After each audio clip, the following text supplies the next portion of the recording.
Okay, right about now, it's just another DJ Pardo. Is this some noise for the caddy? Hello and welcome to the first episode of the Let the Music Do the Talking podcast. And my first ever guest, wanted to get him down. We've had millions of discussions and debates and lengthy coffee rants about his career, about rave scene as a whole, about life and politics, but we're not doing politics today, are we? Good. We're not doing politics and football. We're not going there either. We can do the that. timing's bad. So yeah, I've got Paul O'Sullivan. Hi, mate. Welcome, pal. Hiya. So the idea with these podcasts essentially is we're going to get some people on from the local rave scene and beyond, and want to learn about them as people, the rave scene, the perceptions of things old and new, your DJing and life as a whole, really. So thought these podcasts would be a great idea to get people down like yourself and just have a chat, and I think people will genuinely be interested in hearing about some of the stuff they might not know from over the years. Or they can skip forward. No, I'm sure they won't. So, Paul, first thing is welcome, obviously. Thanks for having me. And I'd just like to talk a little bit about your childhood and your upbringing and where you lived and all that, your background. Yes. So I was left in a sewer and I was... Pit Village like you, mate. Grew up in Thriber, Pit Village. So tough life, tough knocks, right? You know, it's council house kid, nothing special. Mum and dad fairly normal. Dad fireman. Mum worked at Securico for a while until she stole all the money. No, she didn't. So I should say that. Grew up with our kid. Yeah, and did pretty well at school, but you know, nothing particularly outstanding or noteworthy. You know, didn't come from a gilded background or any of that nonsense.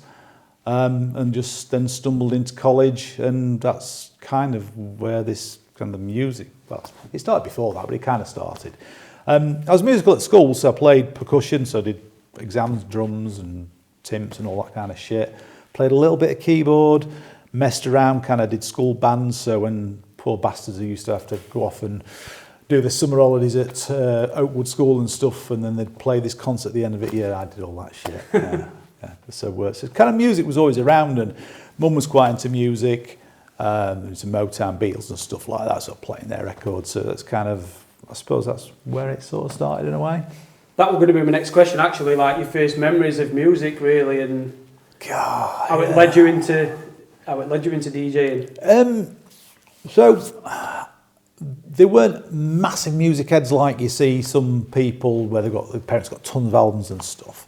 But we're kind of into music, and you know, I grew up in that generation where you know you'd listen to charts, and you know, and then when your mum and dad got like a cassette player and recorder, you'd record charts, and you'd be trying to pause it on the bits where they were like doing the introduction, so you could listen to charts in the car, and then on your Walkman when Walkmans came on. Yeah, I'm that fucking old, right? Showing his age now. Yeah. Well, what's a Walkman, Dad? Yeah, shut up. So yeah, listening to all that shit, and as a kid, I grew up, again, showing my age, so it was the tail end of the punk era when I was aware of pop music. So you got that. You then got sort of a little spurt of the electronic stuff, which is what really lit me up. You've got the kind of reprise of the rock era. You've got the punk leading to ska as well, which was a fantastic time. So sort of late 70s into early 80s, just a massive sort of spread of music. And of course you had like New Wave, your Duran Durans, your Kraftwerk, stuff like that, and Depeche Mode, which were a massive influence. So as I'm getting older and I've got my own money and I'm like either taping mates' albums or buying albums or whatever else, that was kind of happening in the background and I suppose forming the taste in music. And it was always that more synth kind of music, a bit more industrial as well. There's so many parallels, isn't there, between that music then and what's even still now. Like it started the ball rolling for electronic music, didn't it? Oh God, yeah. I mean, you know, you got people like Herbie Hancock, you got Tangerine Dream, you got all these like weird, like chin scratching, fucking strange bands, whatever artists. You got like Jean-Michel Jarre, obviously. You got this prog rock band like Sky. So all these just different weird influences.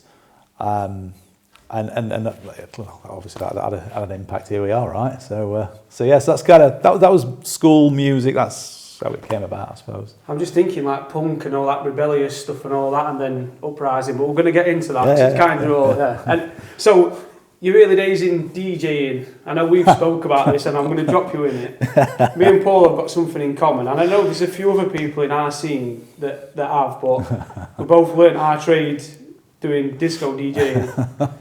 Cheers, pal.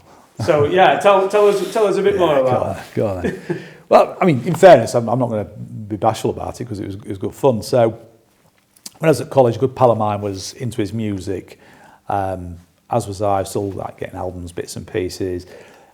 And he introduced me to another mate of his because my mate Liam, was kind of dabbling bits of DJing. They were going down to Fiofi's in Rotherham, which is Blue Coat, whatever the hell it's called nowadays. So that was kind of like the cool bar to go into, and you go into Harvey's. So Darren was DJing. He was a bit of a pose, good-looking lad. So he was like doing his bits and pieces, and he basically let me have a go. I can remember turning up. It was on or around my birthday in '88. So I went down to see him, and he was like, just put some records on. He was going to chat some bird up or something. So I just put some records on. I've obviously always played records. So I'm like, well, it'd be quite cool to do this. So he said, come down to the Star Inn in Rawmarsh. And you can come and warm up for me. So my old mum, bless her, she used to run me across. I was buying my records, and I was like doing the warm up for him, and then I'd kind of sit back and he'd do his thing, and it went from there. And then I managed to get a job with a guy who got this mobile disco. He was a funny little spud. It was called Atomic Lightning Disco. Shane, he was called. He was a little oddball, lived in Eastwood, and his disco, he knocks about with a guy called Butch Delaney, who's not around anymore, another good lad who I've DJ'd for. So Butch had Lightning Disco, so his mate called his Atomic Lightning, and he's like, just think of something. Anyway. Strange breed. So I played for this little oddball with this like ancient equipment, and first gigs were like late '88, so I'd been warming up in the Star Inn and kind of like getting my confidence, and there I am like thrust out playing this wedding or whatever it was. And I swear to God, my arse was twitching, and I'm like, what am I going to do? What if they hate me? Whatever else? You've got to pick the mic up and try and get them on a little bit of like baptism of fire.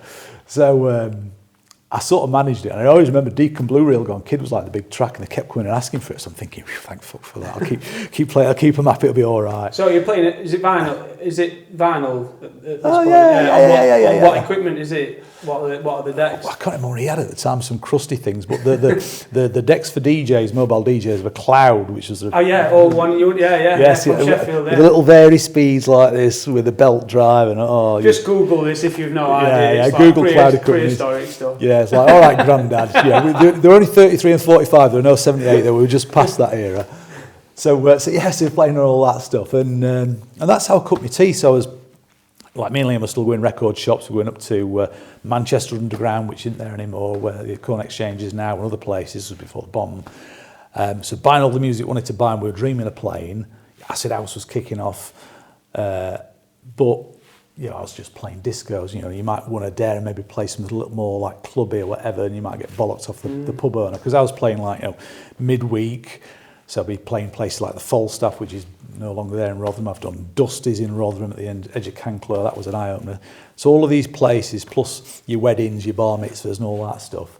So that's where you learn your craft. That's one of the reasons, and I know we've had this discussion, but I genuinely think that some of the ethics of that kind of DJing is completely transferable to DJing at raves or festivals or whatever. Yeah. And I wonder if, and people who are watching might comment on this, but modern DJs who and I'm not one of these who's like new technology is cheating and blah blah blah, but I think that learning your trade authentically like that, where you might think what's the pressure of DJing at a wedding, but if people are expecting you to play music to make them dance, if you're now DJing at a rave in 2023 and people aren't dancing, it's your job to make them dance. So even though the music and the technology and all that fundamentally is like decades ago, it's still the same thing.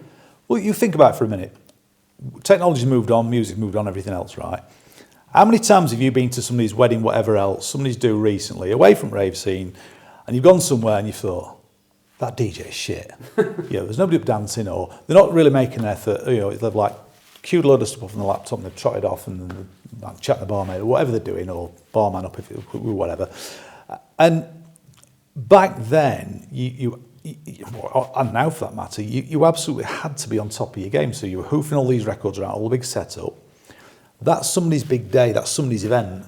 You can't screw that up. You've got to give them a good time. Yeah. Well, you could maybe not give them a good time, be an arsehole, but that's an arsehole's trick. You've got to give them a good time. So you learn this I'd say this art, well, certainly this skill of reading that dance floor, looking for the people in that crowd who you think, right, I'm getting a response from them.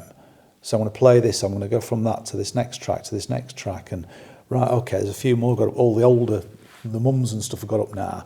Right, okay, I'll play a little bit of that. Right, I'll dip into some Motown because maybe that'll be their ear. Oh, they're not quite into that. I'll try something else from around the same time. So you're trying to look at the age and read and next guess, but still keep a flow to it.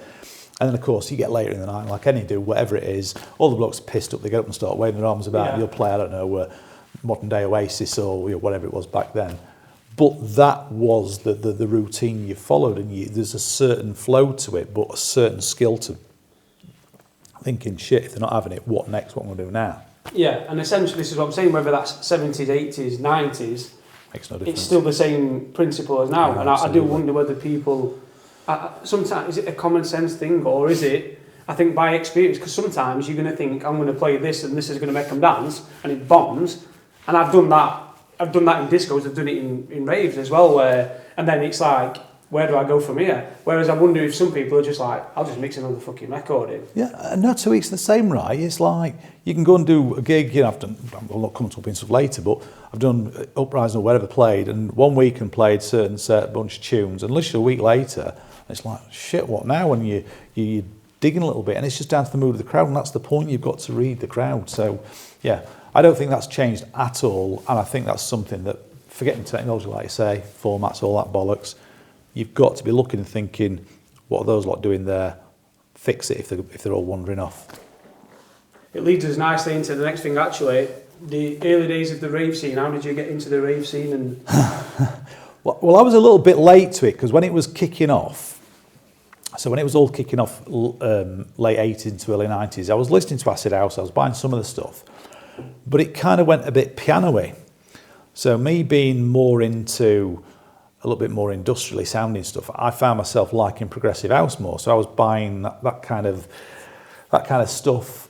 I was still buying, maybe some of the more sort of piano-y uplifting, but it wasn't really my thing. And I got other stuff going on as well. I mean, I was, let's just say, having my ups and downs in life of 3 things that got me into trouble, which were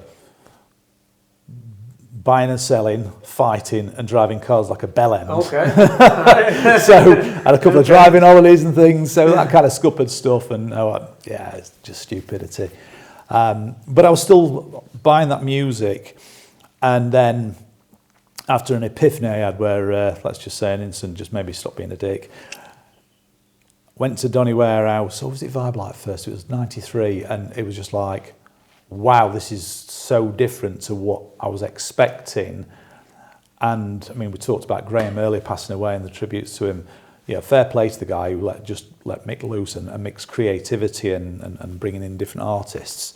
So there I am, and I'm hearing breakbeat, I'm hearing more piano-y stuff, I'm hearing borderline jungle, I'm hearing proper kind of hardcore techno, as borderline gabba. As well as the Belgian stuff and trance and this mishmash. It's like, wow. So that was like the epiphany for me musically, and I went from messing around doing the house stuff, and I've been playing like Norma Jeans in Chesterfield and sort of the more clubby pubs by then. I kind of moved up the ranks. That was it. It was like a switch was flicked. I want to do this. I see there's a video, it's quite a famous video, you'll have seen it circulating. I think Mick Emzone did with a person who filmed it from Doncaster Warehouse, and it's where the guys are gurning like these extraterrestrial gurns. I've never seen anything like it. That one, my main takeaway from that video was the energy of that time period. It's kind of like, I've sent it to some of my mates who were more into music now and got into DJing and weren't like, they weren't even born then. Yeah. And I'm like, just look and listen to that. And some of the things what stood out, I wanted to bring it and play it tonight just so we could run through it, but people were there were none of this. No one was stood facing DJ and MC. Everyone was just facing different directions. The energy, you could feel and I think obviously, granted, it was a new and exciting thing, and obviously drugs fundamentally were a lot different then. But I can imagine, and I know from going to Uprising for the first time as a kid in mid-90s, but then later on, the excitement and the energy I felt there, particularly at Adelphi. But some of these places, I guess, when you're first walking into them, because no one's ever been to anywhere like it before, how did it feel to... Just nuts. It was, and you're right, let's not be childish or anything. You went and you got off your pickle, you indulged yourself. Pretty much most people did. It's funny because way back when, you even in the early days of going back into work, and you didn't feel like you could speak about it because it's like taboo, you can't talk about it. It's now, I went and got mashed up last week, and who cares, whatever. Yeah. It's like, so what? But yeah, there was obviously that influence, or that had a major influence. But I think it's because it was still so new. Even when I was, as I say, a latecomer to it, like 93, and we'd had the criminal justice bill where they'd stamped out all made it illegal to have raves outdoors and stuff. So they forced it into the clubs and tried to gentrify it, if you want to call it that. But there was still a massive energy. I mean, this was just before the splitting of kind of jungle from the rave scene, and you still got a real groundswell of it was just full on. It was a melting pot of different sounds. So good drugs, I guess, a good mishmash of sounds, and completely open-minded kind of attitudes towards music and towards people as well. You just didn't care, and there was still that newness about it because it was only a few years old. Yeah, it was a pretty special time, and people always say, the best times were those times, because it's kind of when you were young. But I think even taking that misty-eyed kind of, this was my era away, I think you can look at those eras and look at the spread of music and the diversity, and it's hard to argue against it. And I would say probably some people would say that was the case even in the early 90s before the moving into clubs. But, as a rave fan and someone who was studied it and looked at all the different events and the different eras and all that, sometimes I wish I were born a bit earlier. But I would categorically say that era, the early 90s, and then moving on to the mid and later 90s for Uprising in particular, I don't like when people say back in the day and then it's shit after that. But you've got to be honest and look at the energy and the way the events went and all that. And things, we're going to come into it, things do remodel and change, and gladly a lot of them are still around now, but that was the period of time, the key period of time. I'd say so. There was loads of stuff going on. I mean, it was all over, up and down the country, and people now talk about new talent not getting through and stuff like that, but because there was a lot more going on, there was a lot more scope for more people to get a break or find a break, or in my case create their own break, and so I think it was healthy. And the other side, the other thing that had a big part to play in that, I think, and you don't have this now obviously for obvious reasons, is the record shop culture. Yeah. They were almost symbiotic in that you wanted to know what was going on, and it was the record shops and the pirate radio stations as well, for that matter. That had a massive part in it. Obviously, we had SCR and stuff like that in Sheffield. But the record shops were where you went. You went on a Saturday or early in the week if you could, and you'd get the new tunes before everybody else got them, and they might get the white labels, and so and so's playing this, Easy D's playing this, or so and Memzone's playing that, or whatever else. You'd be like, I want to get that before somebody else. That's the last one. You might not like it that much, but you buy it anyway because it was like that. I've got to have it kind of thing. Yeah. And then there was all the. We look back now, they were dreadful, I suppose, really. They weren't very imaginative, but all of the merchandise kind of clothes, you were just a jacket with a logo on. I mean, so what? But how exciting! I was a teenager at this point, and I remember the excitement about the rave scene as a whole amongst the lads who were 3, 4, because everyone were going at 15, 16, and but all the caps and the coats, so the Uprising coats, the Destruction, the Bible, Dreamscape. And you look at them now and you think it's just a coat, but back then they were honest, I can remember my mum bought me a Destruction coat, and I thought it was the best thing in the world, yeah. I'm kidding, by the way, he's not a traitor. Can't ask you it. Yeah, I do. I think it was just someone else doing one couldn't afford Uprising prices back then. Hello. So yeah, again, that leads us nicely into our next one. Revolution, Uprising, the early days. And I know someone's shout out to Carlos Lee, Winnie B as well. Sent me a big timeline of what he remembers Uprising from over the venue changes and the years and all that. But I'd like to take it back to how it all came about, really. Yeah. And just on that, those lads, I mean, those tape collectors, man, they're just like. Well, I knew. I'm like, I need to work out roughly, and I had a rough idea, but where Uprising was and when over years, and I'm like, oh no, and I'm like, Winnie will know because that's it's a whole new topic of conversation. But how fanatical them lot are about the tapes and the years and the different MCs and the DJs and all that. It's like its own little train spotter type. But I like that because I mean, any proper DJ is a geek at heart anyway, like a proper record geek. So anybody who's a tape geek and therefore by default a record geek, they're all right with me. So shout out when you be top man. Too loud. So how did it all start? So basically, so I've been doing the pubs and clubs to go back a little bit. I'd been working for this guy when I was doing all the pubs. He had a company, I'd played a thing called Galaxy Disco, and I'd gone and covered for my pal in Sheffield at a place called Spires, and he got wind of it and saw his arse, and so he sacked me. So I was working 5 nights a week doing all these places, so I'm like, oh shit, now what? So I got the gig at Norma Jean's. So the guy who ran Spires, Jerry, who still mates with him on Facebook, you see him popping up now and again. He's a Wednesday fan as well. Hi, mate.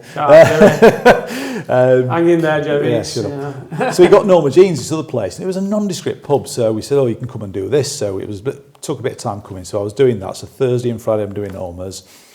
The other guy, Butcher, I mentioned, who's not around anymore, bless him. Rest in peace, Butch. He had a disco firm, and him and Keith were at Loggerheads. So the minute I come on the market as a DJ, you know, I was reasonable at it. He was like, right, I'll give you work. So I got cross keys on a Saturday. So straight away I got all my work laid out. And approached the revolution that had gone through different changes of ownership. So it was Peppermint Park back in my day, I mean, this is how far I go back, as mentioned.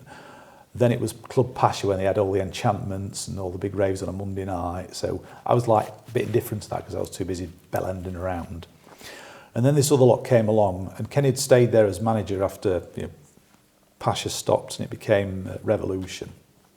And we'd approached them because by then I was like getting a bit of momentum at Norma Jean's. As me, Danny, Double L, Craig Unity, our kid, we're all like jumped in the car and we're doing our little dog and pony show down at Norma Jean's on a Thursday to about like 50 people, sharing 50 quid between us and petrol in the car and all that shit.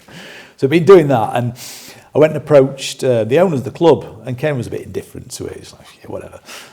And they said, okay, can I have a Monday night? So in 1994, January 1994, first night, printed a black and white flyers, what's your poison? Like proper like budget shit, man. I mean, saying that, the tape covers were budget shit, but that's another story. So proper budget shit, and I got like asked around a few people to play and stuff like that. And first night, there's things about 150 people there, was nothing, And so we did another one in February, and then did one on May Day, and then eventually kind of said like, no, you're not doing it. And Mick Emson had been involved and helped me get going. So that was the end of that. Then we did August, because they sacked us off, we did August at a place called Shipmates in Rotherham, which is another club that people sometimes get misty-eyed about. And here's an interesting story. We had Tony DeVete came and played for us. Yeah, Tony DeVete came and played hardcore. Right. In August in Rotherham. What was we call it, What's Your Poison? And that was just like maddest thing ever, and we're emceeing and stuff. And again, we've got about 150 people, so it's kind of not doing much. So that was that. So I'm still doing my gigs, doing my Norma Jeans and stuff. And I got quite matey with Kenny by then. I think he'd gone from being a bit like indifferent to it to, he seems all right, and we got quite pally. So he approached me, he said, he came to me in October 94, and he says, Thursday nights have gone up the wazoo. They used to do this like pound entry or £10 entry, whatever, was pound a pint type night for students. They were just getting all underages and everything else. Coppers were on their bikes. They put a stop to it. It's like, stop doing this, you're going to lose your licence. So we got an empty club with nothing you could do with it. He said, and we've been getting a little half-hour slot in the rev. They give us a little go now and again because we've got no other DJs and stuff. Okay, then come and do something. So there's me at the time in October 94. This is Uprising nearly happening, thinking, yeah, we've got to get a lot of flyers on these, do it properly, I've got to get some colour flyers, and I've got to do them for a month to make it last. And so I did my maths and thought, I'm going to have to stick £1,000 on my visa because I ain't got enough money to pay for it. And I nearly didn't do it because I'm like, yeah, but it's £50 a night, and you know, even though I'm only getting like £15 myself after we've divvied it all up and stuff. So this is how like my head was at. It was like it was the massive rave that nearly never happened, and I just thought, fuck it, just go for it, you know. Yeah. So I gave up my night on the Thursday. We kicked it off. The launch was 12th of January 1995. I'll never forget that date. And the first night, we got 320 people in on a Thursday night in Rotherham. It was like, holy shit. Sorry to interrupt. I just want you to think about that if you're listening. Obviously, because I'm 40 this year, so I do remember it. Like, I weren't there, but I was a kid then. But 300 odd people on a Thursday night, like, people are doing well to pull that on a Saturday, aren't they? Yeah. And I know you did all sorts of nights, didn't you? But that just blows my mind, the fact that A, raves were on a Thursday night, and B, that many people were wanting to rock up. And the mad thing is that I remember going to Donny Warehouse on New Year's Eve '94, and Stu Allen, rest in peace, Stu, was playing. Legend. Was playing there, and we were talking about earlier on about the warehouse being packed, and the place was fucking hammered, man. Yeah. Like literally, you weren't dancing because you were just getting moved around it was that busy. Yeah. I have never ever been in anywhere as busy as that, where you literally couldn't have a little stomp. You were literally just getting swayed around. Yeah. And I remember thinking to myself, God, I wonder if I ever get to play here and stuff like that. And thinking, I wonder if Uprising will take off. And then literally less than a fortnight later, we open the doors and this thing just goes gangbusters. It's like, not packed, but pretty fucking busy. And we're like, whoa. And obviously been going at warehouse and stuff and trying to put myself about a little bit and, talking to people. So obviously we've got a few heads from Donny, obviously came out of curiosity because we had Mickey M Zone on. We've got some of the Sheffield heads because we had Dream on, and we had Natty MCing for us. There was like our kid and Danny and Craig. I'm trying to think what else we had on as well, another MC. But basically it was a little bit homegrown with a few like the bigger names. And it just obviously just got the formula right, and people loved it. And then the next week there was about the same, maybe a few more, about 350 people in, and like, might be on something here. And the next week after that, and well, the rest is history. It just went. Was that the moment when things just? Yeah, clicked? But I think that because it was all a bit surreal, and I was still working full time at the time, I probably took it for granted a little bit, not in an arrogant way, but just I was a bit like indifferent, a bit almost like bemused by it. It's like, oh fucking hell, it's busy. Well, great. Let's get partying it off an appers kind of thing. We're still like in that kind of like very much a raver mode, even though with a bit of, I was a bit of a business head, but a bit of an idea of what we're going to do with it. Still having a night out and enjoying yourself. Yeah. And it went from strength to strength, and then there's several things that really made me click and think, right, it stepped up, I say the professionalism, well, I suppose it was. We booked Fergus and Gary Vibelite came along. Cheers, Gary. I had a lot of time for Gary. Gary's a top bloke. And he's saying, how are we doing this? Oh, well, we're doing okay. We're making money. And of course, then naively, we were paying the door staff and the cost and then splitting the door profits because I was naive. So I told him, making a couple of £100, 250 quid sometimes. He was like, wow, we're making money. He said, we don't make any money on the vibe license. Okay. And bear in mind, I've been there lots, so like massive influence for me, along with obviously Warehouse and Destruction. And I'm like, well, what do you mean? He says, it's the merchandise, the tapes and the things. So I'm like, okay then. So I thought, I'll try and get some tapes. So Yellow Pages, hi kids. No Google then. Yellow Pages, tape there we go, tape duplication. This fella called Lee instead, right, okay. How much to get tape? You got them blocks of 50, something like, and watch because smaller batches are more expensive, doing the maths, so it's going to cost me 100 quid, something like, I don't want to risk 100 quid. Oh yeah, okay. Well, what else do I need? You need stickers yes, I need stickers on the inlays, right, I can sell you those, right, okay, and covers. So back to the tape collectors, hi lads. I went through this the other day. Because at work I got access to all the desktop publishing stuff because I was doing the IT stuff down at what was the Millside Centre. My boss used to have me do the designs for printing and events and stuff we were doing, so he basically let me use the printer, bless him. And they had coloured paper because I couldn't afford to get proper colour tape covers done. So I thought, right, well, I'll do pink this week. I'll do like mint green next. Okay, yeah. And it just this black and white thing, and then I get them in the guillotine and stuff, So, yeah. and then fold it, and so it's proper like homegrown, like Backstreet. yeah, man. And so I did the first 50, and then obviously I knew where the shops were, like Rhythm Nation and places like that. So.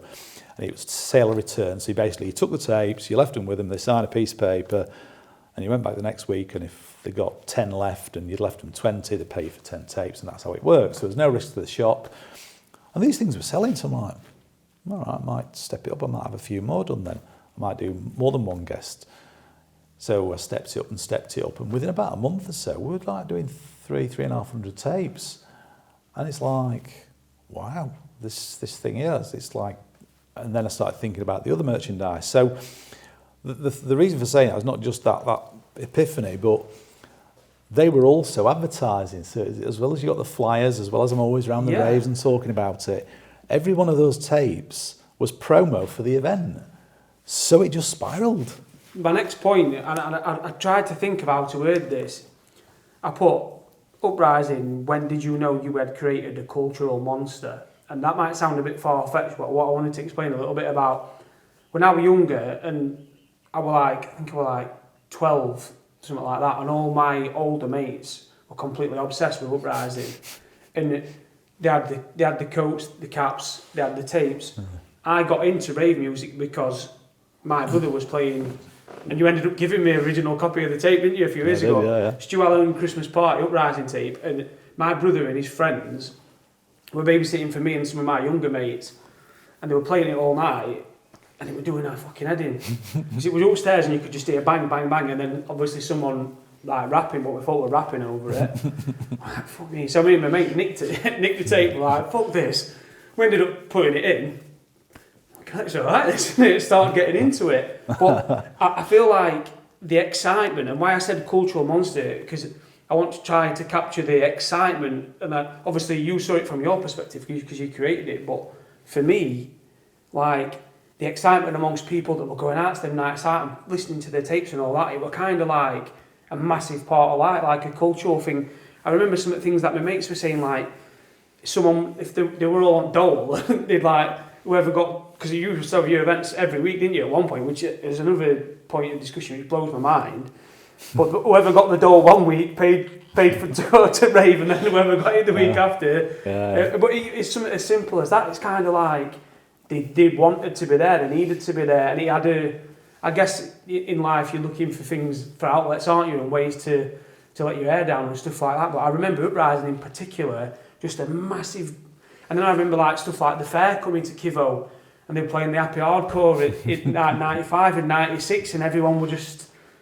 Yeah, special. It must have been special to be involved with it, to run it all as well. Like it was, but even now it's surreal, John, right? Because people say that, and I won't say take it for granted, but I'm still in my head. I'm still that kid tazzing around Fibre Pit Top on his motocross, and then thinking one day I ought to sell it and buy some decks and stop fucking about and have a proper go at this. So it kind of, my head's still kind of there a little bit. And you do get carried away with it to a degree, but I don't think.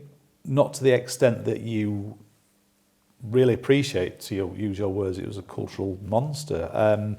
We knew it was kind of going somewhere, but you were in the thick of it, and I think we were that busy being excited by everything going on around us as well as the thing we were doing that we just felt a part of it in the same way we tried to make people feel a part of it, because we were just like everybody else. So we'd do Uprising on the Thursday, we'd go down to Destruction, or up to Destruction rather, or down to maybe Die Hard or across Kinetic or whatever else, and then end up at Die Hard later on, and then come back and then be out on the tape run on the Saturday, and then get back and be knackered because you're like no sleep and you're strung out, and it's like you watch telly, be like a blind date or some shit come and be like, oh wow, Kenny, we're going out, what should we do? Fuck, let's go so and so. And the next thing you're doing whatever, and then you end up in the warehouse, and then you're tipping out the warehouse and going to somebody's for a smoke afterwards, and then you're getting back and trying to get yourself some dinner and sort your head out, and then it's like, oh fuck it, let's go over to Cudder for something. And that was how you lived. So it was just like non-stop every week, and I think you caught up on your sleep sort of Tuesday, Wednesday night, because we went to the Zone in Rotherham on a Monday on a pound a bottle night and got absolutely mullered there, because Ian Wally, bless his soul, rest in peace, and Roger, again, rest in peace, and the other lads, they were all down there on the doors as well as coming out with us, so it just, you were just in this kind of big melee of just not craziness as in a bad way, just craziness, just having an absolute riot. And because of those people that were around us, we probably didn't fully appreciate what we were creating and obviously now what it's become, because we were just in the middle of it, just having a laugh. And a cultural monster sounds like quite a grand term, but what I'm saying is you moved to different venues, you went to different places, and crowds of people, whatever night of the week, were flocked to it. This is what I mean. It's not just an average night, is it? I think some of that was because, again, back to being like working class lads, and sort of sticking two fingers with the system. I had plenty of run-ins with the old Bill, as I alluded to earlier. Poor dad, bless him, and my mum for that matter, bless her soul. She, Rotherham Advertiser come out, and we've all seen it, right? The court report. Great many people called O'Sullivan in Rotherham, you know what I mean? And there's only 2 families in Thrive that were also be grandparents. So when that's listed, it's like, then I get back from work, oh, fucking hell's been going on here then? So like, lots and lots of bother. And that kind of carried with me, that stick 2 fingers up. So we were at the point I'm getting to is, we're at Revolution, we're really flying, come to July time, a week before my birthday, and the old Bill shut the place down. Now, part of that was because the club owners, as we discovered, were not paying the rent and stuff. They were running it down. They were being a bit shady. Me and Kenny made some inquiries because we were getting quite matey and, could he take on the lease and stuff. They found out they fired him. So we were fired, I think it was end of June time.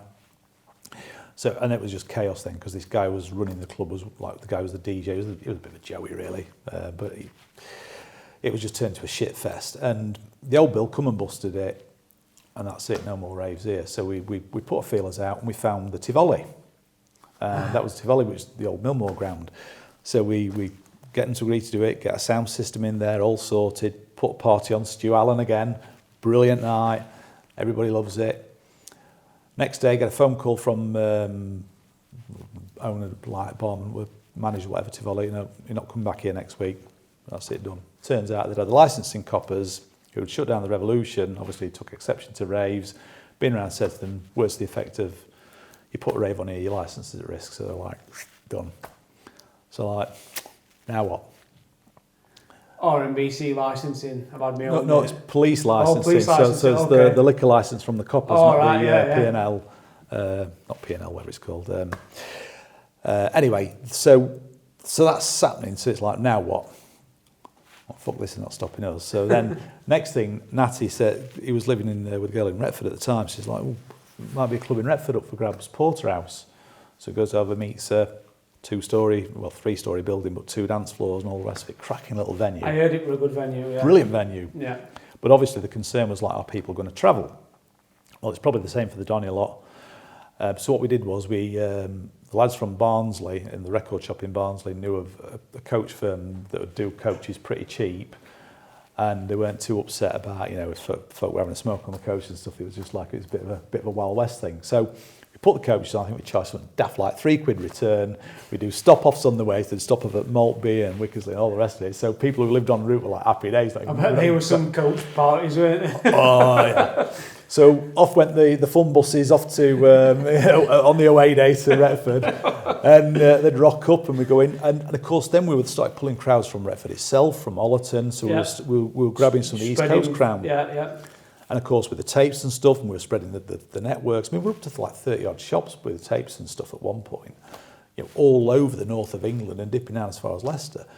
So now we're getting bigger crowd in there, so it got that momentum, and I think we really spiked. I mean, I'll go back to Revolution for a while, because the biggest night we had in Revolution, there was 700 odd people in April '95, when first time I booked Stu Allen, and I booked him Then, and I'd always promised I'll try and get Scarlett for June, if we can get enough people coming in and stuff, because it was expensive and the risk. So like, I'll maybe do it. And we had him. We packed the place out. I mean, it was way past what the file limits. I mean, there shouldn't have been that many people in there. But what a night! The night was electric, and I can remember playing after him, and literally my hands are shaking like that. The noise, I can hear it now. The noise of the crowd. It's like, I'm like fucking. I think that's when I first realised we're onto something. Yeah.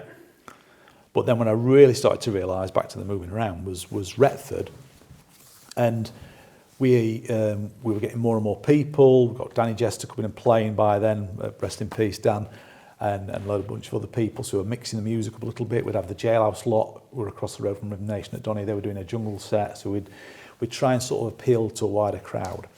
And Christmas party, we put on a pretty big lineup, to be fair. I think Stew, there's Vibes, there's big old lineup spread across the 2 rooms, packed everywhere. So it was a brilliant Thursday night. And by this time, what we were doing, we were getting tapes on a Thursday, whizzing them back, pushing them through the letterbox of the guy who did the duplication. He'd do the duplication all Friday. Kenny would then go and pick them up. Meanwhile, on a Friday, I would be doing all the covers and stickers at work, getting all killer teamed up. We'd meet up at Kenny's mum and dad's on a Friday evening. They'd box and sticker them all up ready. We'd go off and do our gigs and stuff, come back. Saturday morning, you're going to hear the tape with your shout out from the previous Thursday.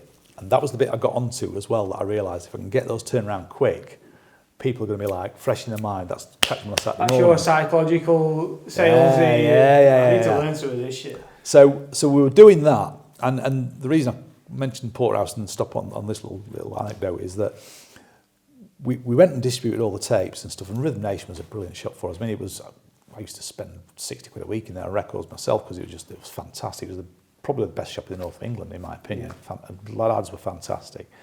I got a phone call. I dropped off there and I'd gone out East Coast, so Newark and all that kind of stuff, Lincoln, and Ian's like, Ian or Owen, whoever it was, said, "We've run out of tapes." "What do you mean? Run out of Scarlett tapes?" I'm like, "But I left you about 150. He says, "No, we've run out." So I rings Kenny up. "Kenny, can you get some more tapes?" And yeah, Ian, can you pick them up? Right, okay. I'll go home and print off on my... By then I got a LaserJet printer, so I could do ad hoc stickers, do short runs. So I'm printing off more fucking stickers for the cassettes. Yeah. More covers as well.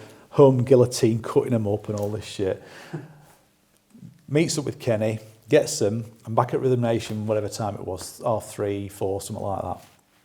Literally as fast as I'm sticking up a tray of tapes, Ian's coming up for him, he's taking them, he's coming back and they're selling. In one weekend, in one shop at Christmas 95, we sold 300 tapes. That's insane. I know, and I'm saying that because it's insane. It's like you can't even comprehend it now, because everybody just went nuts. And that is when I realised we're established. This now. is what I mean about if people are like banging the doors down at shops like, "Give us these tapes." That's a demand. We see it with all this prime drinking stuff now. Like the same thing, but it's like, for them, it's like, "I need this tape." Yeah. I've been there. It was cult. It's cool. I've MC Natson said shout out to Joe Bloggs, and I need to hear that tape. Yeah. It was the cult of Uprising. That's when I realised that we'd really tapped into it. And I think because it was a lot of our crowd of working class, and I'm proud of that. I think there was a real affinity there. And because we'd had the fuck the police, not stopping us partying, our attitude was like, we're going to put a rave on, and people bought into that. So it was that rebellious, and the original name of Uprising and it being about rebellion and stuff like that, it just fit the brand so well. So they probably helped us, if truth be told. It was thanks, coppers, because in the long run they did us a favour, and maybe if they hadn't, who knows, we might not be here. So, a couple of things on that. The Skull and Crossbones. Blatant rip-off. So whoever did the Bastard Bunny, I'm sorry. Yeah, I'm not. I just saw that in Mixed Mag. I thought, that's quite cool. I'll stick some crossbones on it, and I'll put it on the medicine bottle for What's Your Poison. And then on May Day, I just did this shitty Photoshop thing with the Skull and Crossbones with like crappy drawn, or coral draw or something with parachutes on. I mean, it was proper like low-rent stuff. But then it because people had got familiar with that, like Skull and Crossbones. Like, this is what I'm saying, like the tapes, still to this day, it's iconic, that image. I know. Simple. I think these days how grand and how much extent people go to design things and all the colours and all that, and that's literally just I know. You knocking him up, Kenny's mum and dad filling tapes in. And Yeah, I know. Mad.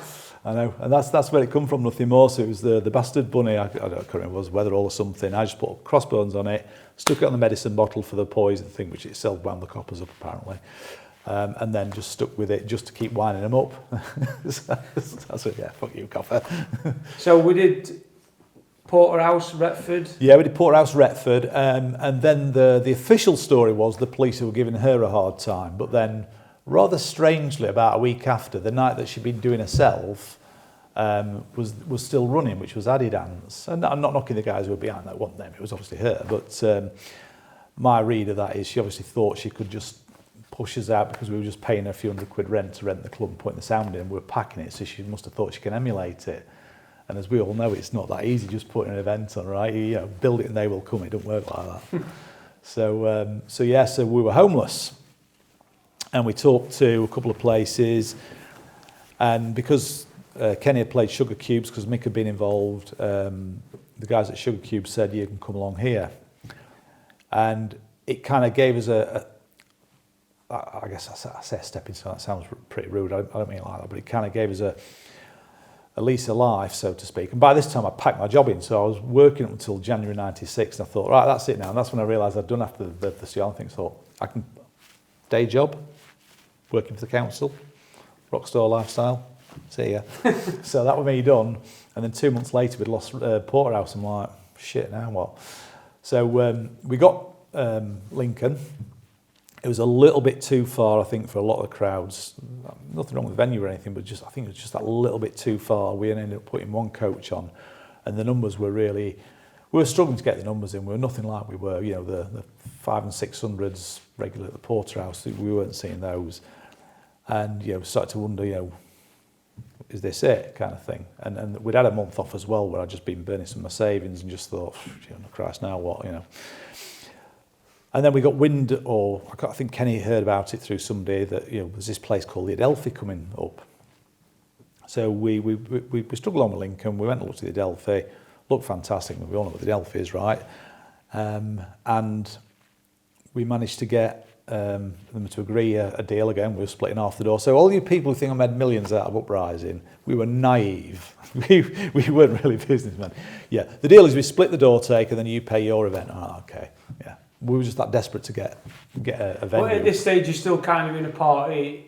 Are you still partying a bit and having a night out? Yeah. Because I was still gigging as well. I mean, in tandem with this, so I'm obviously getting gigs left, right, and centre because there's this curiosity that is this Thursday night that's packed out, and all the main DJs are playing it. Like, holy shit, what is this thing we're going to on a Thursday that's just fucking mental? I played Pleasure Dome New Year's Eve. I mean, that was like some gig. That 10,000 people there. It was bonkers. You know, I'm playing the Clown's Mouth to a couple of thousand, 3,000, whatever people it was in there, packed out, just thinking, this is nuts. And then playing the New Year in at Donny Warehouse, the place I've been a year before, thinking, wonder if we're next play here. Yes, it was all kind of crazy and a bit nuts.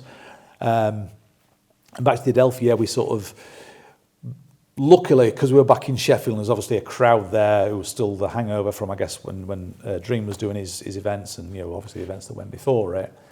And because it was easy to access, train station, there was the tram near the club. Yeah, I think all of those things helped, and the fact the venue was just fantastic as well. It was iconic.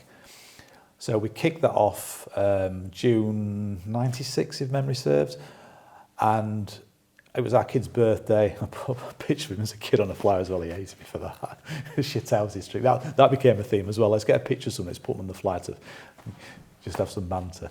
But, you know, again, Big Stu come along, packed out. I think there was 700 people in there. The club owners were just like, they were blown away because like Thursday night, they were doing this other stuff on weekends that never really come off. And then we were back on the map. And the rest is history. Well, I say the rest is history. Again, the rest is history. It was the next era. It was the next massive leap forward. And people just took to it. And we firmly became established as the Sheffield, the big rave in the north of England. Yeah, we've got to talk about Adelphi. You know, because we've had so many chats. That place to me, if you didn't go, it's all. And I guess, you know, it's probably the same as a lot of other break. Like the Warehouse had a massive sentimental feel to people from the era before. I first went to Uprising teens in, which we're going to come on to in a minute, it's a sort of subject, in 96. Yeah. And I was 12. We'd got into the tapes and all that, and we were excited, and obviously we knew the older people that went to the over 18s events, and then we saw some flyers in, what was the little shop in Rotherham? Oh, Andy had Fifth Element, was it, or something? Fifth Dimension. Fifth Dimension, yeah. Little narrow. Yeah. And we were in Rotherham with our mates. I think we'd been like to Ringfolk swimming baths or something. Yeah. We walked in and saw Uprising teens. Like, fucking hell. I'm good at this. And we went. And obviously the teens event was a lot different to the main event. But even to just walk into that venue, well, then to go back then as an adult, well, nearly an adult. Sorry, I skipped past the part where you... Yeah, come on, let's have it. I skipped past the part where me and my mate as 12-year-olds went and Paul... So tell me about this. Yeah, Paul said on the door, how old are you? And we were like, 12 is like, you need to be 13 to come in. We were like, we've come away from Kiveton, we've been dropped off. Please, can you let us in? Eventually, you did let us in. We're not such a shit house then. No, with some convincing. But yeah, time for a beer, John, I think. Actually, yeah. Yeah, you have the alcohol free, I'll have my United. Cheers for that, Paul. Yeah, you're welcome, yeah. Not for that, though. Yeah. I think we'd be better off with this. Ching, ching. Big up the alcohol-free community, by the way. Yeah. Up the blades. Loserthebooze.co.uk. Fuck that. Oh, that's nice, mate. But Adelphi, I first went to Uprising at one of the other venues when I was 16 or 17 at National Centre for Popular Music. Yeah. But the first time I went to the Adelphi, it's hard to, and I really want to try and capture this for anyone who, I know I spoke to Joe Rose, and Joe Rose never managed to go because he was just a bit too young. But just to try to explain about that venue and what it felt like to me, firstly as a raver, and I'm so glad that I did it as a raver to begin with, but the excitement of the queue. I don't know what it was about the queue. Like, when you started walking in there to DJ, you just walk straight in, you didn't have that, but in the queue, normally like coming up on some really strong gurners or something, but the queue's buzzing, everyone's like, there's this like anticipation, and then you can hear the bass of the tunes are kicking inside, but you can only hear and feel the bass, can't you? And then make your way in, and I remember going through, the till thing was iconic, the pay desk thing. And then going through and weaving outside, cloakroom at left hand side. Yeah. And then one thing I found different about this venue is you walked into like almost the front of the venue. So you walked in, and if you walked in on a busy night, open them double doors, it would just bang, the fucking sweat, the atmosphere, the intensity. It was like fucking hell. And I think some venues probably don't lend, and obviously the night itself made it what it was, but the venue itself, walking into it, and then the stage at the front and the like stacked platforms at the back. I mean, you know a lot more about it than me, but I really wanted to try and capture that, because for me, the Adelphi and Uprising, it was just like this connection, man, that as a raver. I mean, when I look back at different venues, I mean, the Rev was good, I thought, because it was kind of like different levels. It was a bit like a gladiator pit. I mean, when it was a normal nightclub, it was a bit of a leer fest, because all the lads would stand around the side leering at all the birds dancing. Sorry, girls, ladies, forgive me. I meant birds. Look at them birds down there.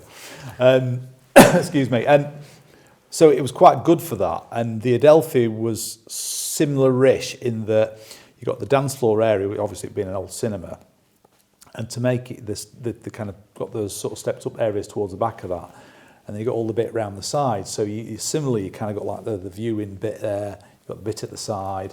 They didn't do the upstairs, sadly, because it turns out that I'd spend 70 grand just on the steel to make the floor load bearing to make that useful as well. That would have been something else if they'd done that. Yeah. But even without that, we walked into that venue and saw it, brand new fresh sound system in there, light was okay-ish.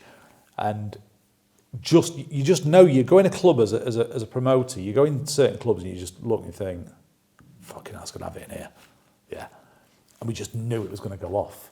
And of course, people came and saw that venue. And there was a cockiness in the promotion as well to kind of, again, stick two fingers up to the competition a little bit, and I used to mind Stu a bit, sorry Stu, and it wasn't intentional to be an arse, it was just kind of like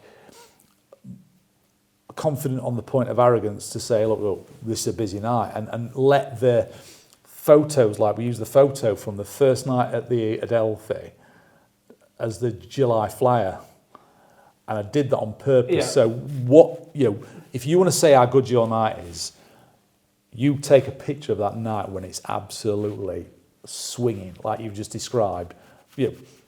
No amount of bullshit can replace that image that goes, the proof is in the pudding. Fuck me, that place is packed. You know what I mean? And so you're right. I mean, and it was, I don't know, I think we built that momentum as a night, and we got the right venue in the right place that people get to, and by then we'd established ourselves, as artists and all the rest of it. The residents got a bit of a following, so it was like just boom, it just went off. And yeah, there was just something about it. There was a good vibe about it. I mean, there was lots of factors. I mean, the door staff. I mean, Andy Marlowe, who I still see because of boxing and stuff with him, and the door team there, Big Scott and all those lads, proper decent lads. They were proper tough bastards, so they didn't have to be like with all the attitude like you see with some of the modern bouncers. They were just decent lads. Jack and Archie were on the club. They were dead sound. I mean, Jack used to do the clubs and things like that. He'd done some bit parts of acting, so he was a proper character. He'd greet everybody, so everybody felt friendly, it felt nice. So you go in there, you're getting a nice welcome, brilliant club, booting sound system. Like I said, the Gurns were probably still good at that time, so everybody's on a happy vibe. Yeah. So everything about it just worked. Yeah. And I think all of those ingredients came together to just make it iconic at the time. And I think that's when I realised we're onto something. We're established, but we're there. It's almost like everything's fell into place. You've done all the stuff leading up to it, and then the Adelphi, and then I want to come back to stuff like about the DJs and the residents and all that. I want to cover that a little bit later. So the Adelphi became Uprising essentially. That was the place. Did you move on to a few years until you moved on to somewhere else? You had quite a long run first time round it. So it's tough owning a nightclub. Anybody says it, putting nights on. I mean, we were obviously weekly, Thursday, then went Friday and then Saturday. But, to make it work, you've got to be filling those buildings and getting bar spend and all the rest of it. And it was tough then, it's probably tougher now. And so we were Thursday. I think they were doing some kind of like standard disco, whatever, club night. Didn't really work. And so they moved us to Friday, and they got a little house night you might have heard of called Gatecrasher. Okay. On a Saturday night. Yeah. So we're the Friday, pulling by then 800 people a week, sometimes 900, sometimes more. They're pulling about 1,000, 1,100. So happy days, they're laughing. And the thing that was the beginning of the end for the Adelphi under that ownership was Crasher, and I know this because we heard from the owners at the time, had made him an offer to buy out the club and take it on. And they didn't want to sell Jack and Archie.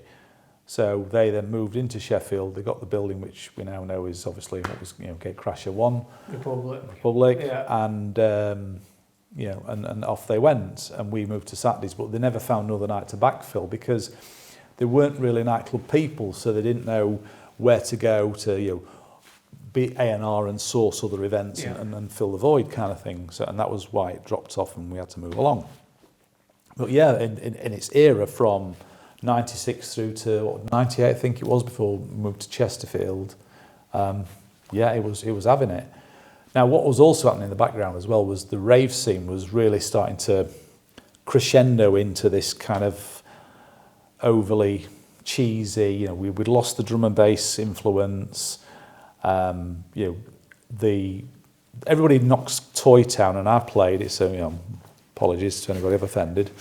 But it was one of the tracks that's seen as the death of the racing, although some people say it was SMD, but whatever. All I know is that you were getting the big kicks on the happy hardcore stuff now. There was lots of sampling and lazy sampling of kind of pop records. And you got the beginning of what we still see to a degree now, which was like there's a clique who were getting booked regularly, And if you weren't in the clique, then you weren't getting booked. I saw my bookings drop off in '97. Yeah. Fell through the floor from a guy who was like playing the biggest clubs around the north. And I think all of these things were conspiring to see the collapse that we saw in the late '90s, and it all disappeared up its own arse. So it's a shame, really, that all these factors came together, and the decline came in pretty quick. And there's another factor as well that triggered me stepping back a little bit, but I'm sure we'll come on to that in a little while. Yeah. So you went to Chesterfield 98, I think it was, yeah. And that was XL that was, previously it was Pod when the Baxendales had it or something like that. And even though we'd kind of started, we tried to talk it, that this is the birthplace of Uprising, the spiritual birthplace, as being Nomagenes, where me and Danny and our kids started out, and Craig, people just didn't really take to it. We still got a few hundred in, but it just wasn't the same, and it was a bit of a ball ache to go to. The Sheffield lot didn't come down to Chesterfield, and we just didn't seem to make it click. And other factors, things going as well. I'd come out of it a little bit. I don't think Kenny had seen what was really happening around him, but he was still obviously earning his living and stuff like that from it. There was dissent from some of the guys, and it was turning a bit crappy. So it was a tough time, really, 98, 99. Yeah, and I guess the whole collapse of it all and the massive decline in the rave scene is probably a discussion for another day, really, innit? Because there's a lot of reasons why. Well, people have got different perspectives on it, haven't they? But so I'm looking back on Winnie's list here. So XL, and then back in Sheffield to Wicker Archers, was it? Yeah. 99 is he saying here? So we in 99, what actually happened was me and Kenny basically fell out, went our separate ways, and I just because I started Uprising, my view was I'm not seeing it turn to shit. And as kind of a gentleman's agreement, it was like, right, well, I'm not going to do Uprising. I'd split with the eldest mum whenever it was in 99, September. And it was a case of, right, well, what are you going to do to occupy yourself? Well, I still want to do bits of DJing. So I decided that I'm going to put something on. I'm not going to call it Uprising, I'll call it Revolution, which is the name of the club, which was cheeky, but hey, what the hell. And a sound that was kind of bubbling up. They call it transcore originally, but then it kind of became what we know as New Energy or Freeform. So you got Kev Energy, Sharky, and that was quite exciting for me, because I think the other thing that protected the scene in the north or kept it healthy was the trance influence that we didn't have in lots of other places. So where all over the country it was absolutely tanking because of the massive trance influence, and that's thanks to Mick primarily and Mark E.G. as well to a certain degree. Of course, Kenny and others who were playing it. But now you've got this New Energy thing that kind of fit in quite nicely. There's still bits of bouncy techno being done, and I was doing that and sometimes dropping the death chanty, tougher stuff. So it kind of worked. It was like an evolution of what we've been doing at Uprising, but not so much of the happy. Still a little bit, but not so much. And that was at the Wicker Arches. And again, pulling, it was monthly by then, but I was doing it, and about 300-400 people, sometimes 500 people, so healthy. Something I didn't have down on my list actually, and you've just touched on it, the music policy at Uprising. So it's more or less unthinkable now, to be honest, considering how many subgenres there is and how precise people want a specific style, don't they? And things are there's a few DJs about now that are kind of throwing some different genres about, but I remember going to Uprising, especially in the teens, and because we were young and excitable, we were really into all like your stuff and all the happy hardcore and the faster stuff. And then Kenny had come on and played trance, and we'd be like, fucking hell. Because we didn't get the energy, but actually, at the over 18s, and we're working with some of the other kids, but the over 18s events, one thing really pointing about Uprising, and I bet it must have thrown some people who came from outside, is you'd get an happy hardcore set, so your pianos and your vocals, and you'd get Kenny playing a mild slower trance set, but with Marcus and JD on a completely different wavelength, and then you banging some hardcore or some gabber out, and then even in its like later days, even getting bits of art style and stuff in there as well, really, you didn't turn up expecting to hear the same style or the same speed all night. You were... No. And that was done on purpose. And that, I suppose, is a throwback to, you know, me and others being around the earlier rave scene, and the fact there was lots of genres. I mean, that was probably an influence, if I'm honest, from Vibalite, because that was the first place I went. You know, I got Vibalite, and there was jungle, there was hardcore, as we know it, there was bouncy, you know, teaching on sort of gabba, all mishmashed under one roof.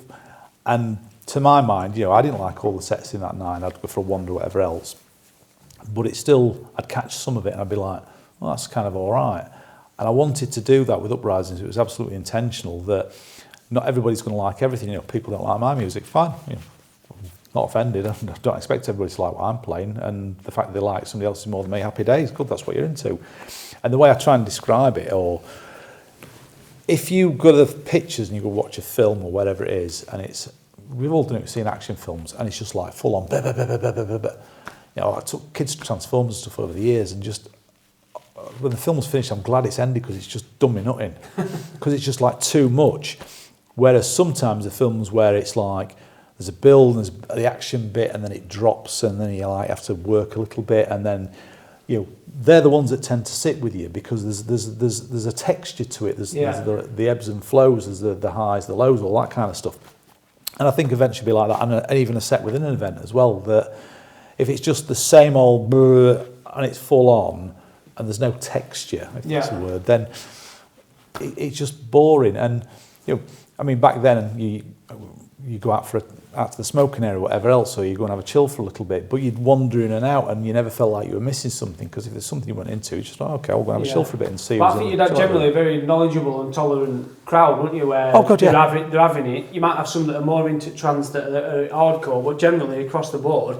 And going back there as an adult and getting off my head there, it used to be nice to have I think the 8th birthday, which stands out as the best, that, and me and quite a lot of people on my social media agree, there was something about that event, it just, everything clicked into place. And I think Neophyte was on, banging it out, and then you've got like Kenny and I think probably Bride playing trance stuff. And it's nice sometimes just to have a breathe, and when you're off your head and you're dancing to past stuff, that next set's like a different feeling, a different, you know, like now really in events people would not like to go from 180 down to 140 or whatever, but really back then there was something quite significant about it. I think you've got to try and program the night right as well, and not have too much of a stark difference, and choose when you put certain DJs and MCs on. And I think there's an art to that, and we hopefully try and get it right. But yeah, you're right, I think. But then you look at other big events, so, you know, people watching this may or may not know, it's events like Bangface and stuff like that, where it's an absolute mishmash of different styles, and yet they're very open-minded, and that's, I suppose, something we always want to engender, that, you know, you go to a restaurant, you try something new, you try that dish, you think, oh right, okay, there's, I don't know, bloody sea bass on the menu, and you get anything, I'm not fussed for that. You can either be a prick about it and think, oh, a load of shit, and then fucking go on social media and kick off, or you can think, what's the fuss for that? I'm not, I know what I don't like now, so I kind of know what I like, and see it as a bit of a discovery. And I think just if we can try and get people's heads into that way of thinking, well, just try it. You might like it. They might not like it on the night, but then they'll hear there's somebody playing the tape, they're at the mates having a smoke, whatever else. They go, okay, I want fuss for this, but you know, like a lot of albums, there can be a bit of a slow burner, a bit of an earworm where it takes a while, and then all of a sudden you really appreciate what that artist or that band have done. You're like, I get it now. And I think trance was like that for a lot of people. I think a lot of people were more into, a lot of people I know were into the stuff I was playing, and they're much more into what Kenny or Mick were playing. Absolutely fine. I'm cool with that. So we've covered most of the venues, and I don't want to go into loads of depth about it all, but like down here it says you went back to Adelphi, Wicker Archers, National Centre for Popular Music, which I think 2002 that. And then what was the one? The first one I went to was in the big one on corner, the reunion event. Nelson Mandela. That was my first ever over 18s. Well, that was when we were kind of like resuming diplomatic relations, Kenny and me and stuff, and So we're like, let's do something there. Let's have like a reunion thing, and then we decided we were going to do Uprising, and the rest is history. But yeah, we did that as a kind of reunion thing. That was a mad little venue, but that was just a one-off. They weren't something we could do regularly. We managed to blag it, I think, somehow, some affiliation with students, whatever else. But they normally put events on for students. So. Yeah. Shame, really. So we've covered most of venues. Just to jump back on Uprising, there's quite a few questions as well to come later. As I've kind of told you, yeah, I've seen some of them. Yeah, you've seen some of them. Some quite cool ones.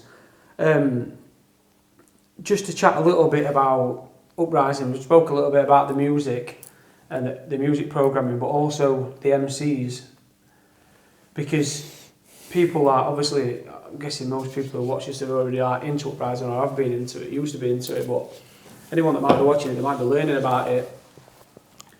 If you'd have said to someone who maybe heard Uprising like when they were younger and not heard it against instance, and you said to them now, how would you describe Uprising? The first thing they probably would say is about the MC. That's like one of the most significant things. But tell me a bit more about the logic of putting that style, and I don't necessarily say Uprising was the first place that did it, but having that style of MC, which fundamentally is quite different to that style of MCing or rapping, and then the style of music, to put the two together. Yeah. So, again, somebody going to the warehouse back in the day, so seeing like Natty for the first time, like, fucking hell, was this dude, this 6.5 foot black dude, is like, just like with a big deep voice, and he's like, and you can't help but buzz off him.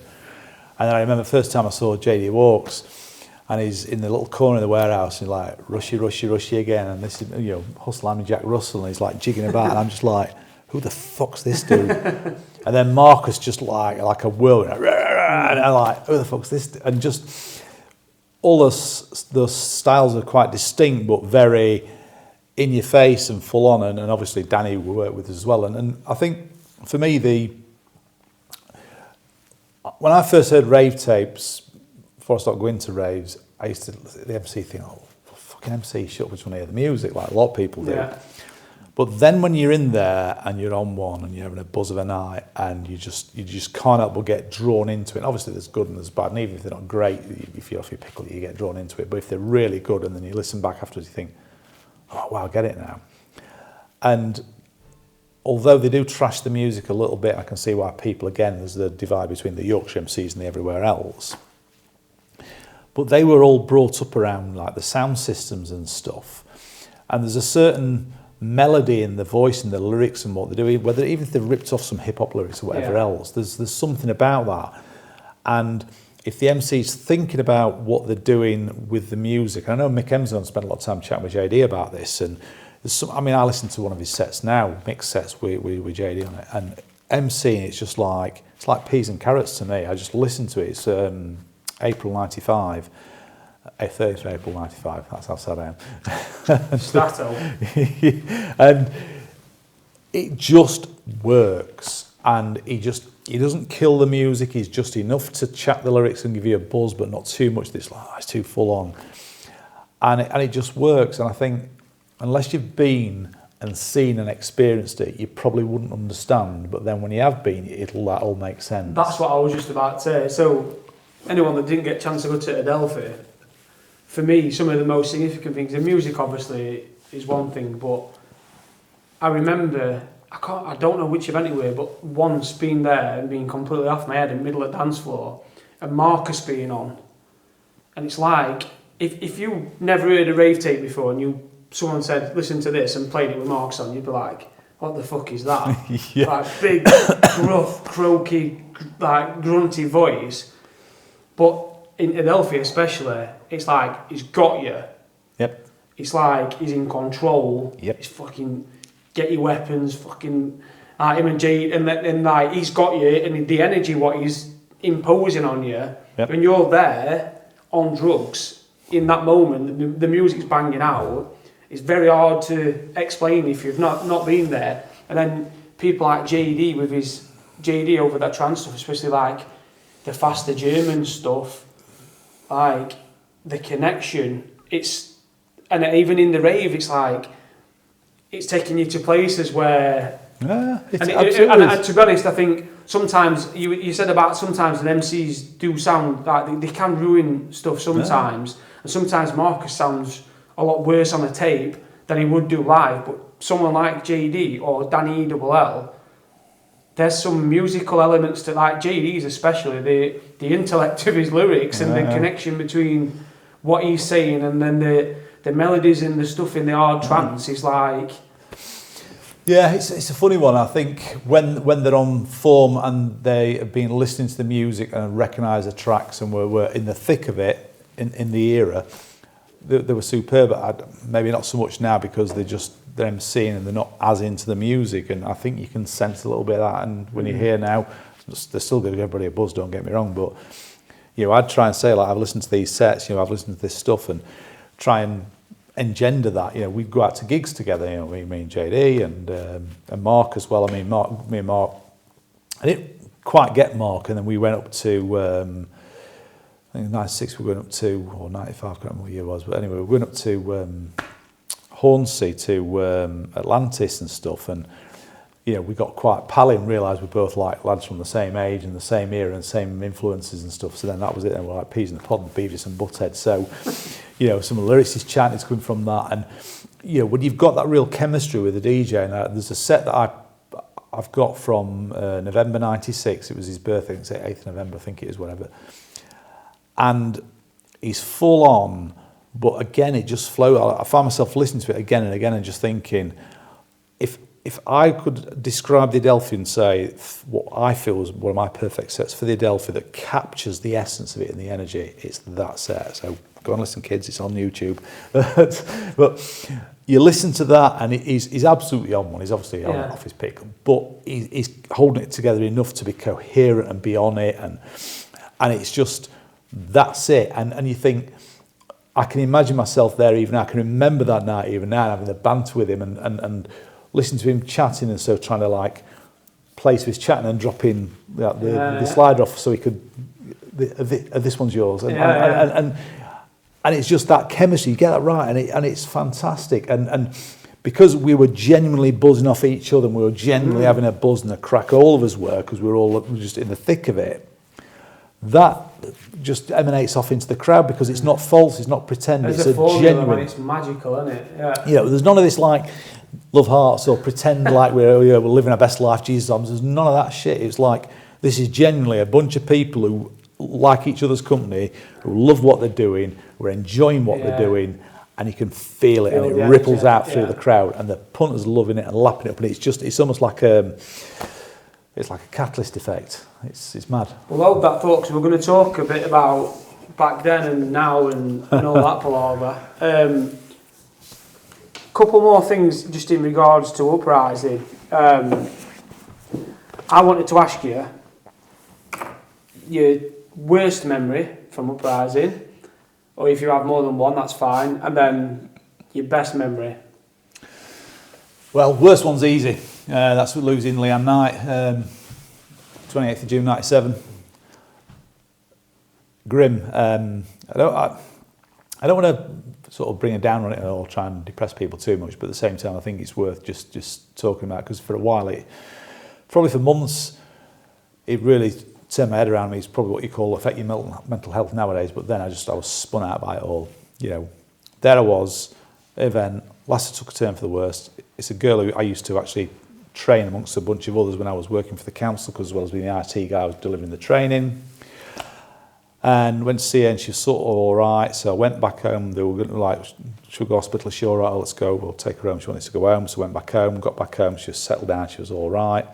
So I said, look, I'm going to go back to the club and pack down and come back and see you. So there's a place in Aston, on the edge of Aston, Swall.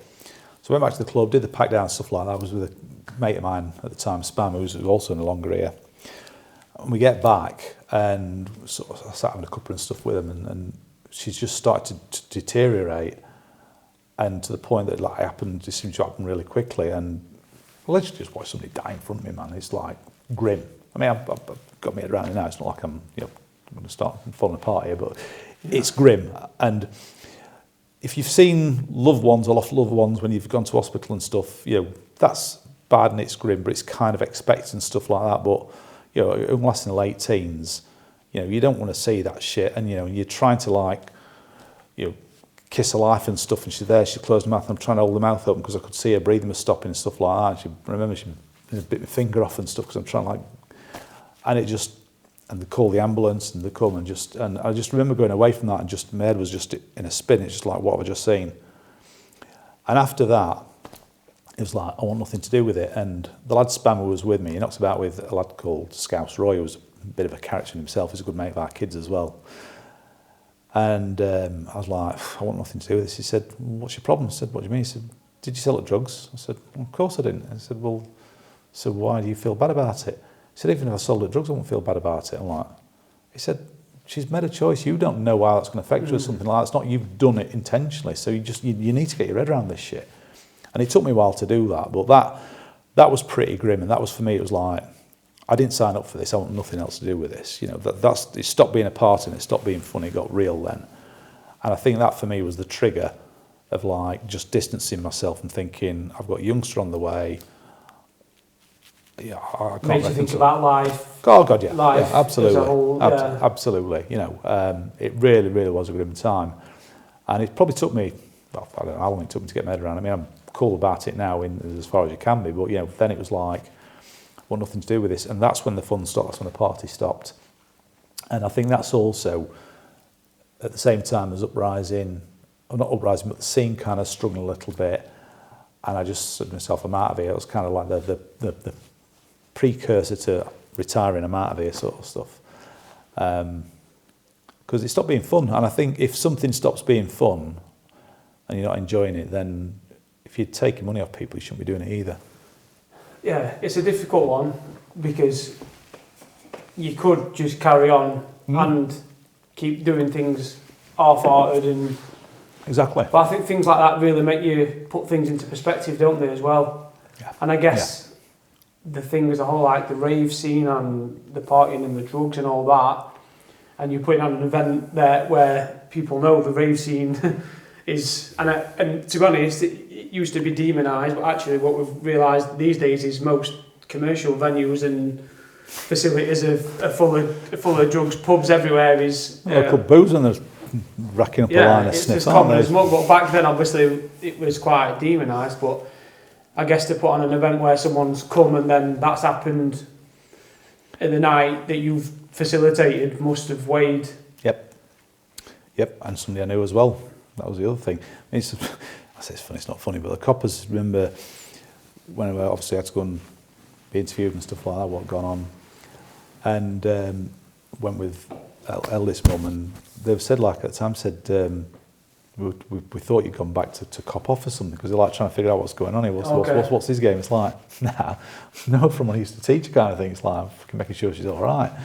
But they were like trying to get their heads around it, because obviously it's like, because he had something to do with what's going on and all that kind of shit. And it was all a bit surreal and a bit weird.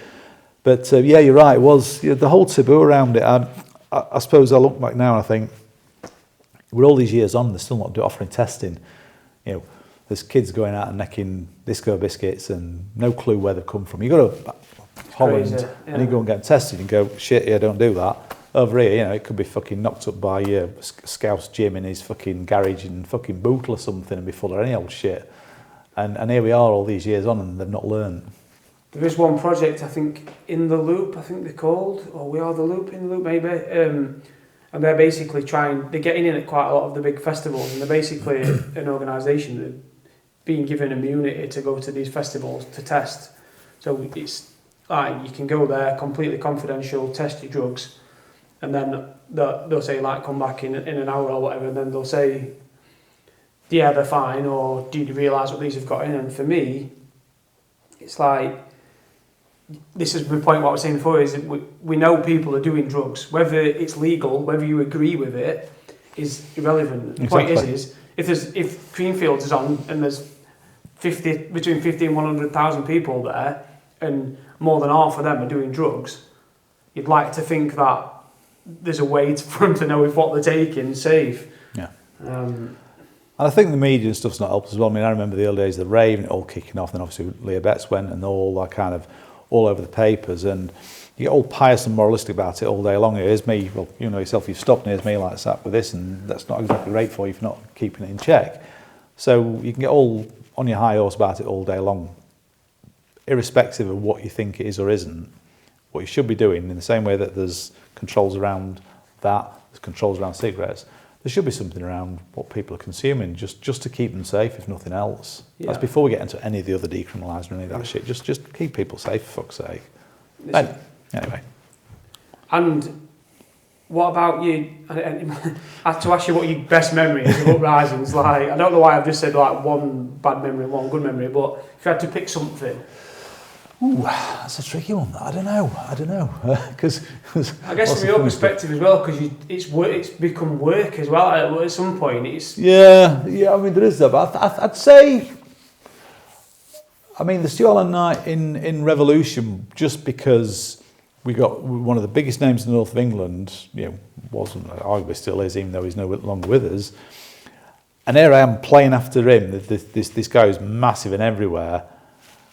It's the busiest I've ever seen the club or I've ever been in. It's just fucking surreal. And here I am. So that was something special. So you said about your handshaking when you put literally, yeah, like anyone who's like getting into DJing or might be like, you know, a little bit experienced. I believe that those sets when you're that nervous, the magic of those, when that goes, it kind of, I didn't say I lost my passion for it, but a couple of my mates are getting quite good at the minute and they're getting right into it, and I'm like, while you're nervous, that's the good time, because it's like it means you give a shit. It means something to you. When you're just rocking up and being like, well, these days it's not even a needle, it's just fucking. But this is what it's like. It's not good to be that scared that you're not capable of doing your job, but generally it's a positive thing, isn't it? Because you know what you're about to do is something pretty special. Yeah. Definitely. And I think, back to what I said before, I mean, we'll get onto the three retirements that I'm sure people enjoy taking the piss out of. Did I have that? Yeah, you can have it. Go on, bring it on. Retirement. Yeah, let's have it. Status quo, aren't it? But, you know, seriously, it's like, you've got to have that buzz for it, because seriously, what's the point? If you're not enjoying it, if you're enjoying it, then you're going to feed off the response from that crowd, and you're going to want to, like, some better, I want to try this, do that, whatever else. Or the alternative, as you say, you stick your USB stick in. Yeah. How many DJs have you seen like that? Or the opposite end of the scale is where they pretend to be really overexcited, Jesus on, but they're not. It's the same difference as being stood there still, isn't it? It's, yeah. So, the period where did you hand it over to Brian? I've had many a discussion with people of what I thought my perception of it was, and people asking me, you know, so. Yeah, it's right. I'll allay fears now, and I know there's a different story put out there. It's dead simple, and it's tied a little bit with retirement stuff. You know, family life getting in the way. I'm sort of newly-ish married to youngest mum. Kenny's got stuff going on with daughters and stuff like that. So we kind of joined forces again in 2001-ish. Bride picked up Revolution, was running with it. I could run with it, and he was struggling with it a little bit. I was going to sack it off. Bryce said, I'll run with it. He ran with it, got it back on its feet. Started talking with Kenny again. We all got together. It was like, you know, three of us kind of doing stuff together. And it's around time National Centre. It was obvious that, you know, I got too many other things going on, too many other things pulling me in different directions Kenny had. So we basically agreed and said, look, here you go, Bri, you have it. You know, and kind of chatting, that's somebody earlier was saying that, you know, what price do you put on it? When you value a business, you know, and I've seen this work in IT and stuff like that, you look at what they call the EBITDA, the profit of a business, and you'll apply a multiplier to it of anywhere between 3 and 10, depending on what kind of business it is, it's subscription, whatever else. And that's what you'll come to, when you'll have it all audited. And obviously the profit depends on what you're taking as a wage and all the rest of it. So what value do you put on a rave that's not paying lots of money, and you either pay yourself a few quid as a promoter, or you pay yourself a pittance to show it's profitable, to then try and tip somebody up? And even then, some of that's goodwill, and how do you know what the business that's going to come from future events is going to be, is the venue going to be around, whatever else. And I didn't feel that we could sell something that you really struggle to put a value on it. It's not like a proper business. Of course, yeah. It's too fickle. We'd just seen the collapse of the rave scene. It still wasn't in great shape, but it was kind of tickling along. And what we're going to do, say to this guy, give us 50 grand, Brian, because it's got this great reputation. It just wouldn't work. I guess essentially you're selling something that's quite different to what it was. Like if you would have put a price on it, 96 or something like that, it's very different. Yeah. We wouldn't have had a crystal ball, but no, I just couldn't, in good conscience, couldn't do that. And so we just said, look, there's a little bit of money in the kitty, so to speak. We'll divvy it up 3 ways. You just run with it, and that's what happened. And that's a fact. And Kenny and Brian will tell you that as well. So any other storage rooms, whatever else, bullshit. And off Brian went and obviously got back to the Adelphi, and then you got the kind of the pickup of the hardcore scene on the back of things like Rave Baby and HTID, and there's quite a lot of young talent. You started to get a name yourself, and Lee UHF, there was David Dever helping out, so you at Hull, so there's this like, all of a sudden there's a bit of a hotbed of activity again, and the beginnings of a scene again kind of thing, certainly in the north and across the country. And Bri obviously did a lot better job of the production. I mean, night and day compared to our bloody homemade efforts. He was much more about that. Well, that were more Brian's top move, by the way, for anyone who doesn't know who's watching. But that's more Bri's quite production. Yeah. And I said the same myself. When we joined forces again, I was much more about I guess the promo and the kind of that kind of punky. In fact, we've got Brewdog, like a bit like Punk IPA was to Lager. We were kind of the punky rave of trying to do things a bit differently and sticking to things with the established way of doing it. So I did that. Brian took care of the production, made sure that was all organised, and obviously when he picked up the reins himself, he did a bloody good job of it. What are your thoughts towards the direction that it went? And I'm not trying to, because I love Brian as well, and he knows that. He's a very dear friend to me. It went in a different direction, and I don't know. We've had quite many discussions about it. Did it need to reinvent itself? I think now I look back now, it did. At the time, because it wasn't my vision of what it was. Even though I'd kind of given it up, it's like, well, you've given your kids away, so who are you to tell the new parents how they should bring the kids up? And I've apologised to Brian, I'll do it again for the camera. I was a bit of a prima donna, a bit of a prick, if I'm honest. I'll say that. But because I felt strongly about it, because, whilst I might have given the kid away, it was still my kid, if that makes sense. Even though I felt it was better with the parents, I still felt that I should have some input. So I did struggle to reconcile that quite a bit. And I look back now and I think, actually on reflection now, I did a bloody good job because he got it right. He got the production right. He tried to bring new stuff in there. He got the right people around him, like Dave Devon's an absolute star, as we all know, a very underrated producer and DJ and a really decent guy.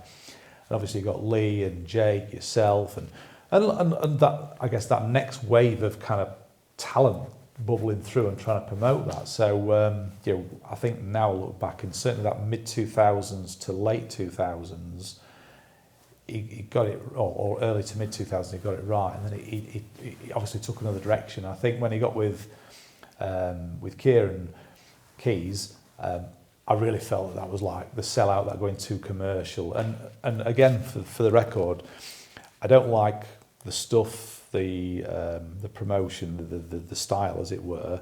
But I look at what Kieran's done, I think fair play to the guy. He's smashed it, hasn't he? Yeah, he's a bright fella, and as a businessman and as somebody who's organised, absolutely, I'll pay respect to that.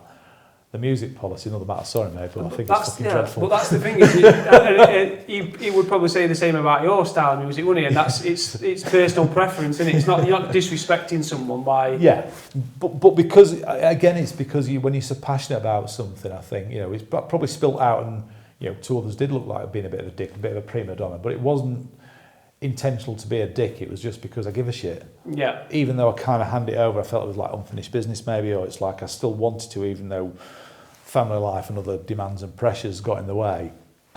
is like stomping around out of frustration, if nothing else. I could say that now.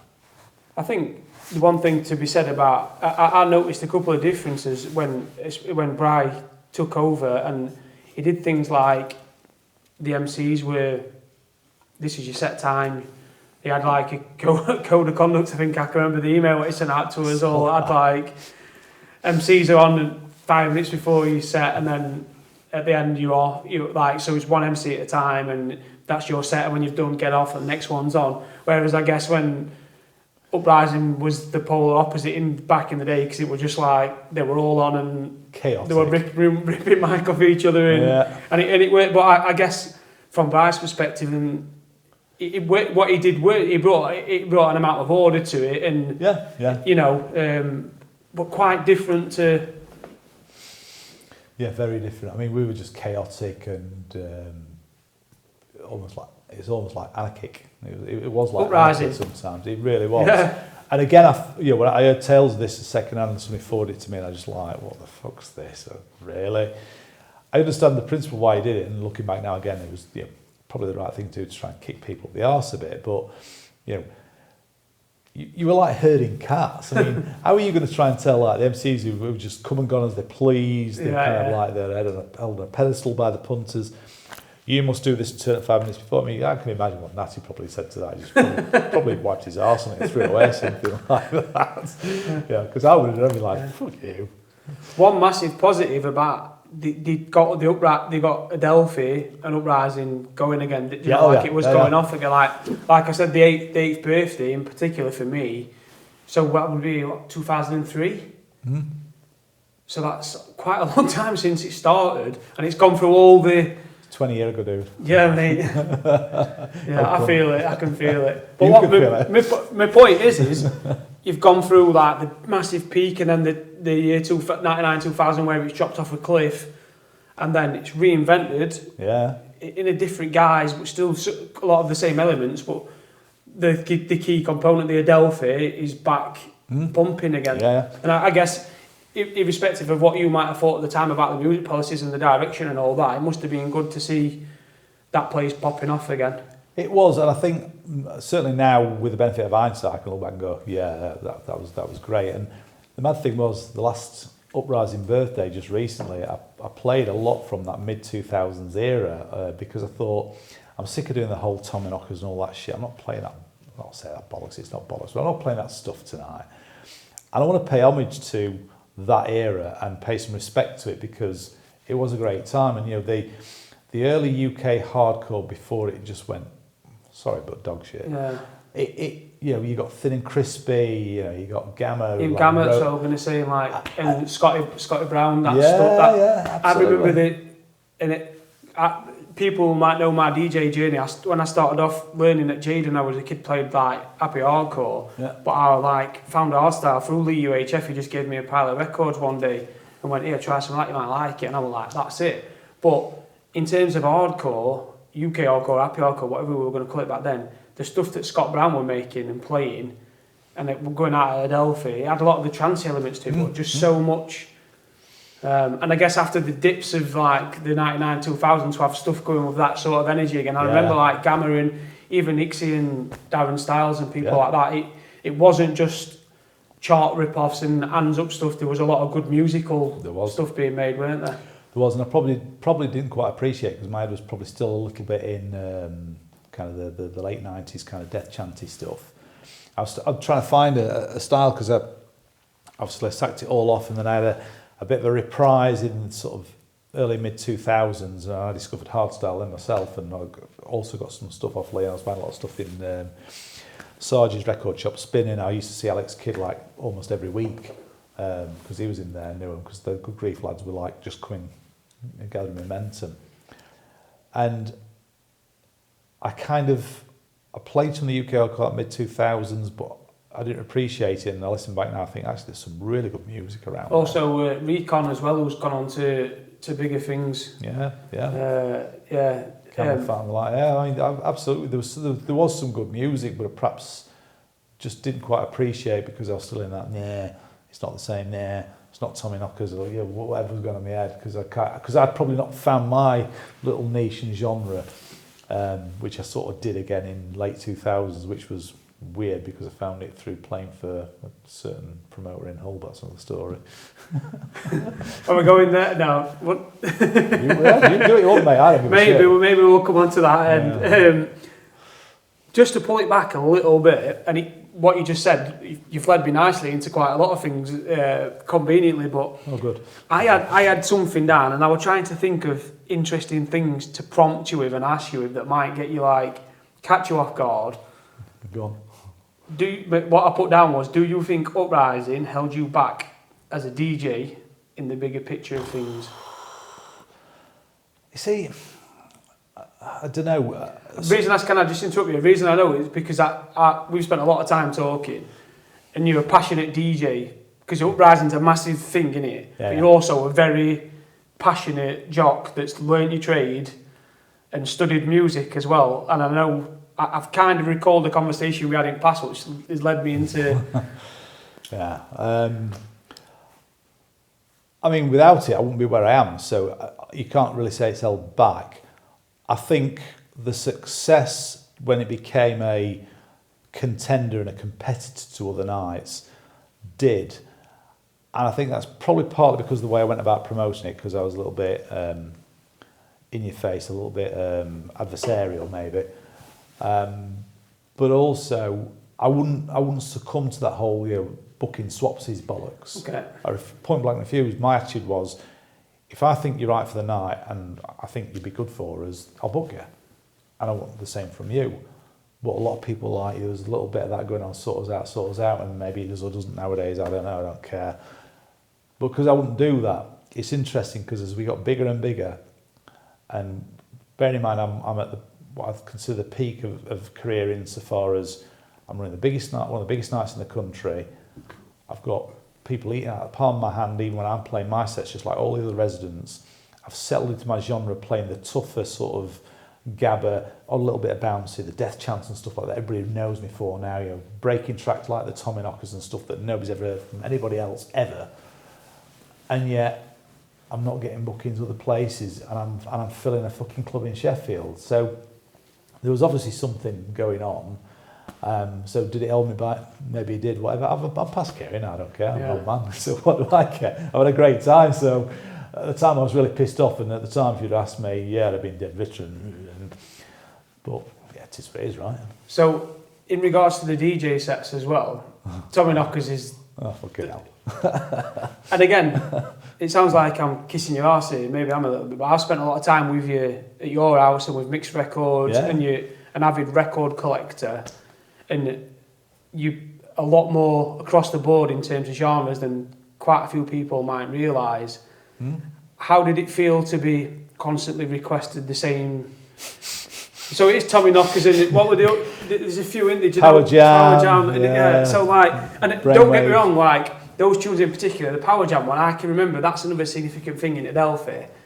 That bit where all the fucking sirens come on, and all strobes are flashing, and then the kick comes in, and it's like it just goes and goes and goes. So these tunes were meant for these moments, but I guess 10 years later or 20 years later, and you're like, fucking hell, I've got more to give than just... Yeah, and that's, that's kind of what's driven me often and still kind of keeps me wanting to do stuff. I mean, I'm in a position now where it's like, I'm actually quite happy with my little lot, but there's been lots of times I felt it's like I'm not quite ready for packing in yet. And so you look through the different genres. So I start playing mixed bag of everything, and I kind of get into the bouncy stuff. Then I move into the tougher gabber and stuff in sort of 97 time. And then it's all a bit awry after Leanne passing, and then I discover new energies. I'm playing that interspersed with Scott's stuff, and I'm loving that. But then there's not enough material out there hardcore wise. So it's like, what I'm going to play, so I'll try and play a bit of hard house and stuff, so like Mara Picotta and stuff like that. People are like, what's he doing here? I'm just trying to do something different. I get fucked off with it and sack it off because, with my wife and stuff, living over in Manchester way, and it's like I've still got the itch for it. I'm buying records and spinning, even though I'm not playing gigs and stuff, and I'm finding myself buying hard style and something different. And if she wasn't into the stuff I was playing, why don't you play something a bit different? I'm like, yeah, why don't I? So then next thing it's hard style, so I'm getting gigs doing that. And then that kind of drops off a little bit, sack it off, and then I come back and it's UK hardcore. And then I have the famous, the last dance where, you know, it was like the wife saying, or the then wife saying, you know, sack it all off, got family and stuff now. Like, yeah, you're probably right, I've got a bloody demanding job and all the rest of it. And then literally, we then are splitting up. So as the August is coming and I'm playing this event, whatever it was, knowing that like we're talking about divorce and stuff, thinking, is this a little bit hasty, this, because I want something to keep me out of mischief. And then, of course, the inevitable happens. So then I thought, well, I'm not going to just pop back up again 3 months later. And I'd sacked it all off. And then when I go back and play for a certain somebody, and it's like I try and the psytrance. So what I'm saying is I'm constantly trying to evolve and do something different, because I don't just want to be it's the guy who plays Tommy Knockers and all this stuff, you know, music from fucking late 90s. But when you struggle to get people to get into what you're playing, it's like you're faced with that dilemma, and then that's when the pub stroke mobile DJ kicks in of the crowd's not having it, given what they want. So your default position is to go, okay, I'm going to have to try and work my way into something that I think is going to give them a buzz, and then you feel like you're compromising yourself, and it's that dilemma you're wrestling. It's horrible. It's a tricky one. Yeah, that's a tricky one, that, because it's your creative juices want to flow, but again, I think my experiences, especially last few years in clubs, is a lot of DJs would play what they want to play irrespective of. So if they've got a load of new stuff and they're wanting to play that, they'll play it. Yeah. They'll not necessarily gauge what's happening and whether this is right. It's like, I've got these exclusive tracks on, this producer sent me all this new stuff, and I've made it in my bedroom and I'm going to bang it all out, and I don't care whether it's going off or it isn't. This is my set. And well, that's my issue with a lot of modern DJs now, and music in general. So we're past the vinyl era, although it's making a resurgence. And the good thing about that was people were making that, they'd make money from making the track, there's no money in it. And the reason people make tracks now, I've done for years, is to get on as a DJ. Now, I personally think there's an arrogance in that. And I'll go out and say, I don't care if someone wants to come and give me some grief online, fuck you. Because if you truly think that the music you're making is better than everything else out there, and that's all you're going to play your own stuff, then as far as I'm concerned, you're a prick.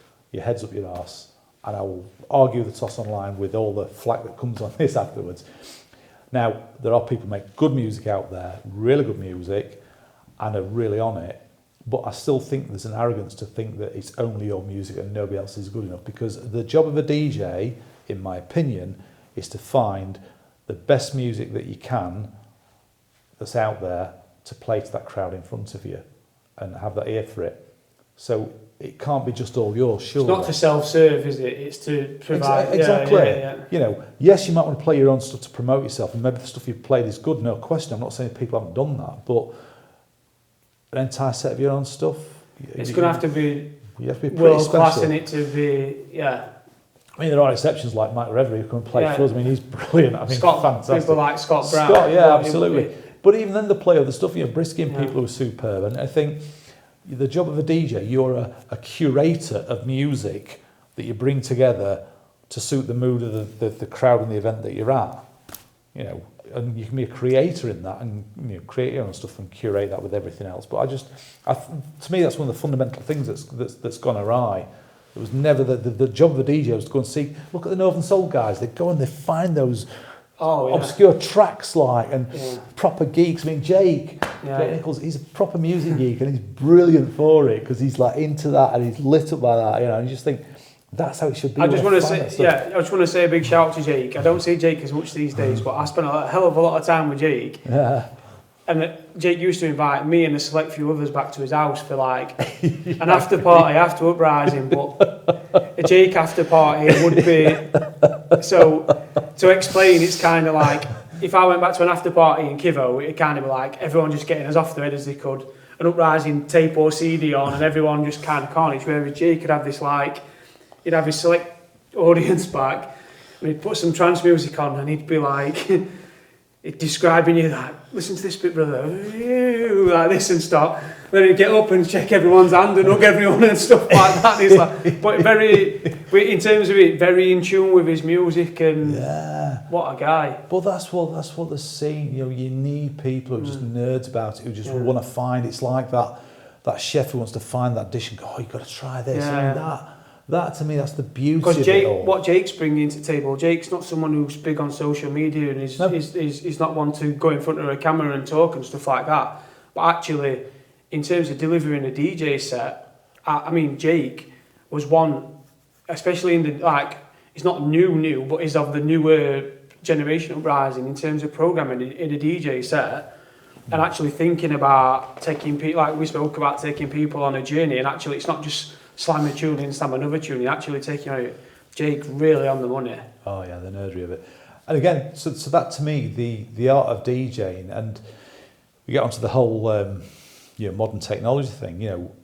I don't have an issue with modern technology per se if it's used for people to then try and do something kind of next level, something special. So I go and see gigs and then people, the whole vinyl, shut up granddad, it's an old dead format, whatever. And I think, well, but I'm standing and watching you mixing your CDs or your USBs now, your WAV files.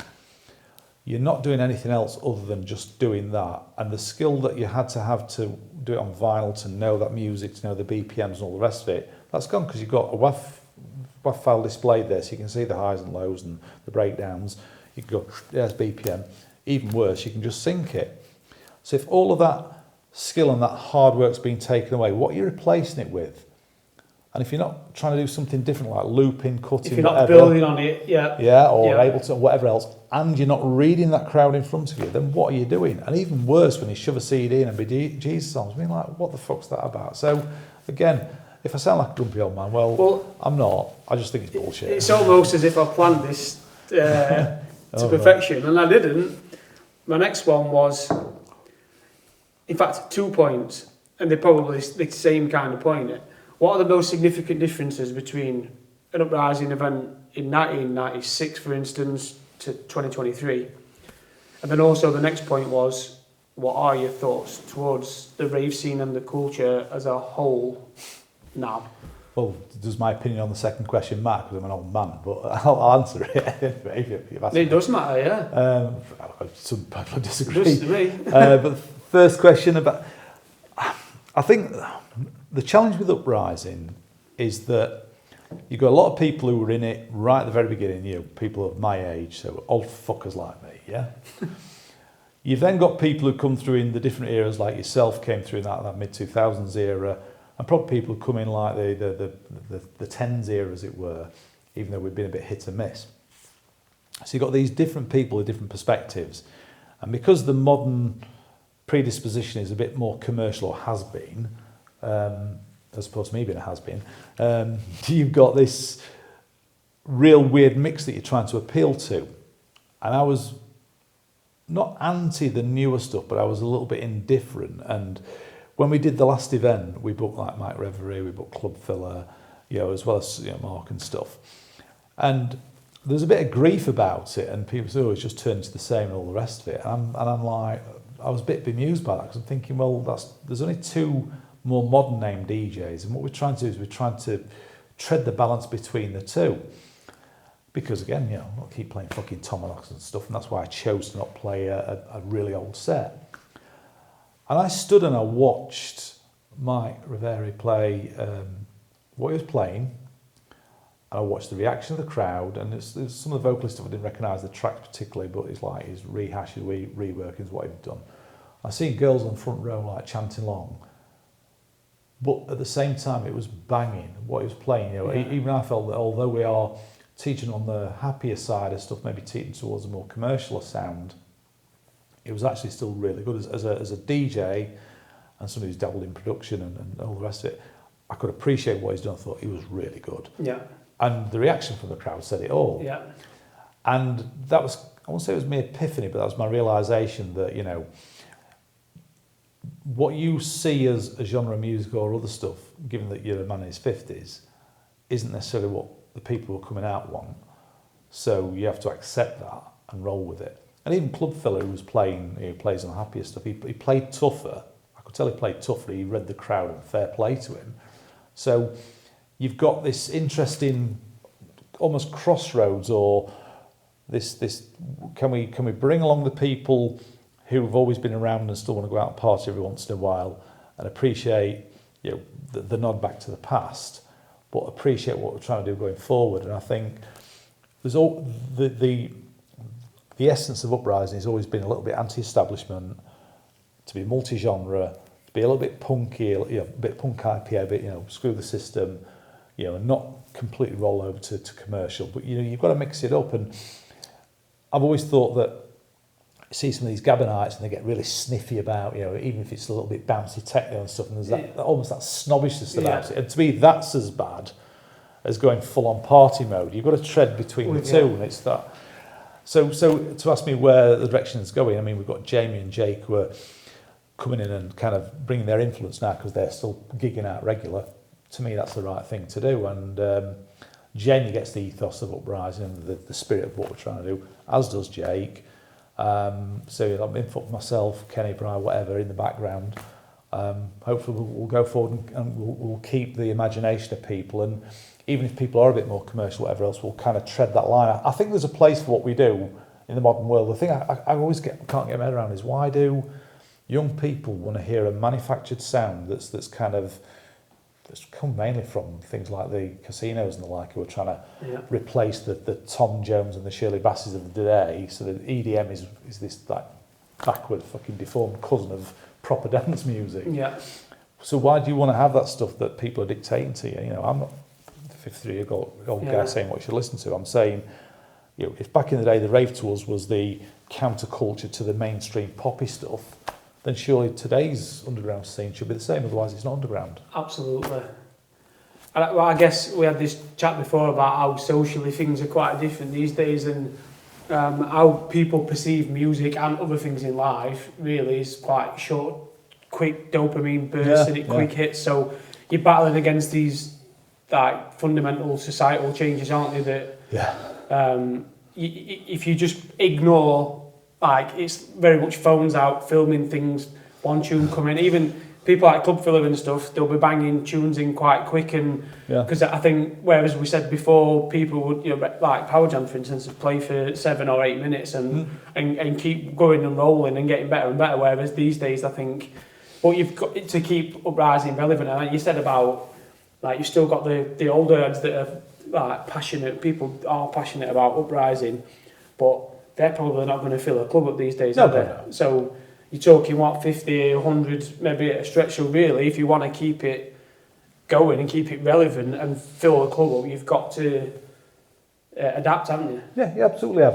And I think you can adapt to the times without, completely, selling out, or, as we used to say back in the day, in the olden days, or kind of compromising the integrity of what you're about. And there are other events that seem to do it, and there's other labels that's kind of sprung up, and there's labels that have stood the test of time, like Lunacy's Night Force, and they're producing artists mixing the old and the new and others. So, and on vinyl as well, which is nice to see because it's collectible. I mean, sorry to harp on about vinyl, but you bought something, you owned it, you held it in your hands. There's something about it. People I knew from back in the early days who went out raving in the early days themselves bought vinyls, even though they were just regular people. It wasn't just the preserver DJs.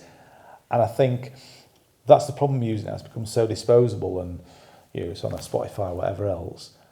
Will it ever stand the test of time? Will you ever see a Jones and Stevenson First Rebirth or something like that? That track, for instance, still bangs now, doesn't it? Like, there's so much. It does.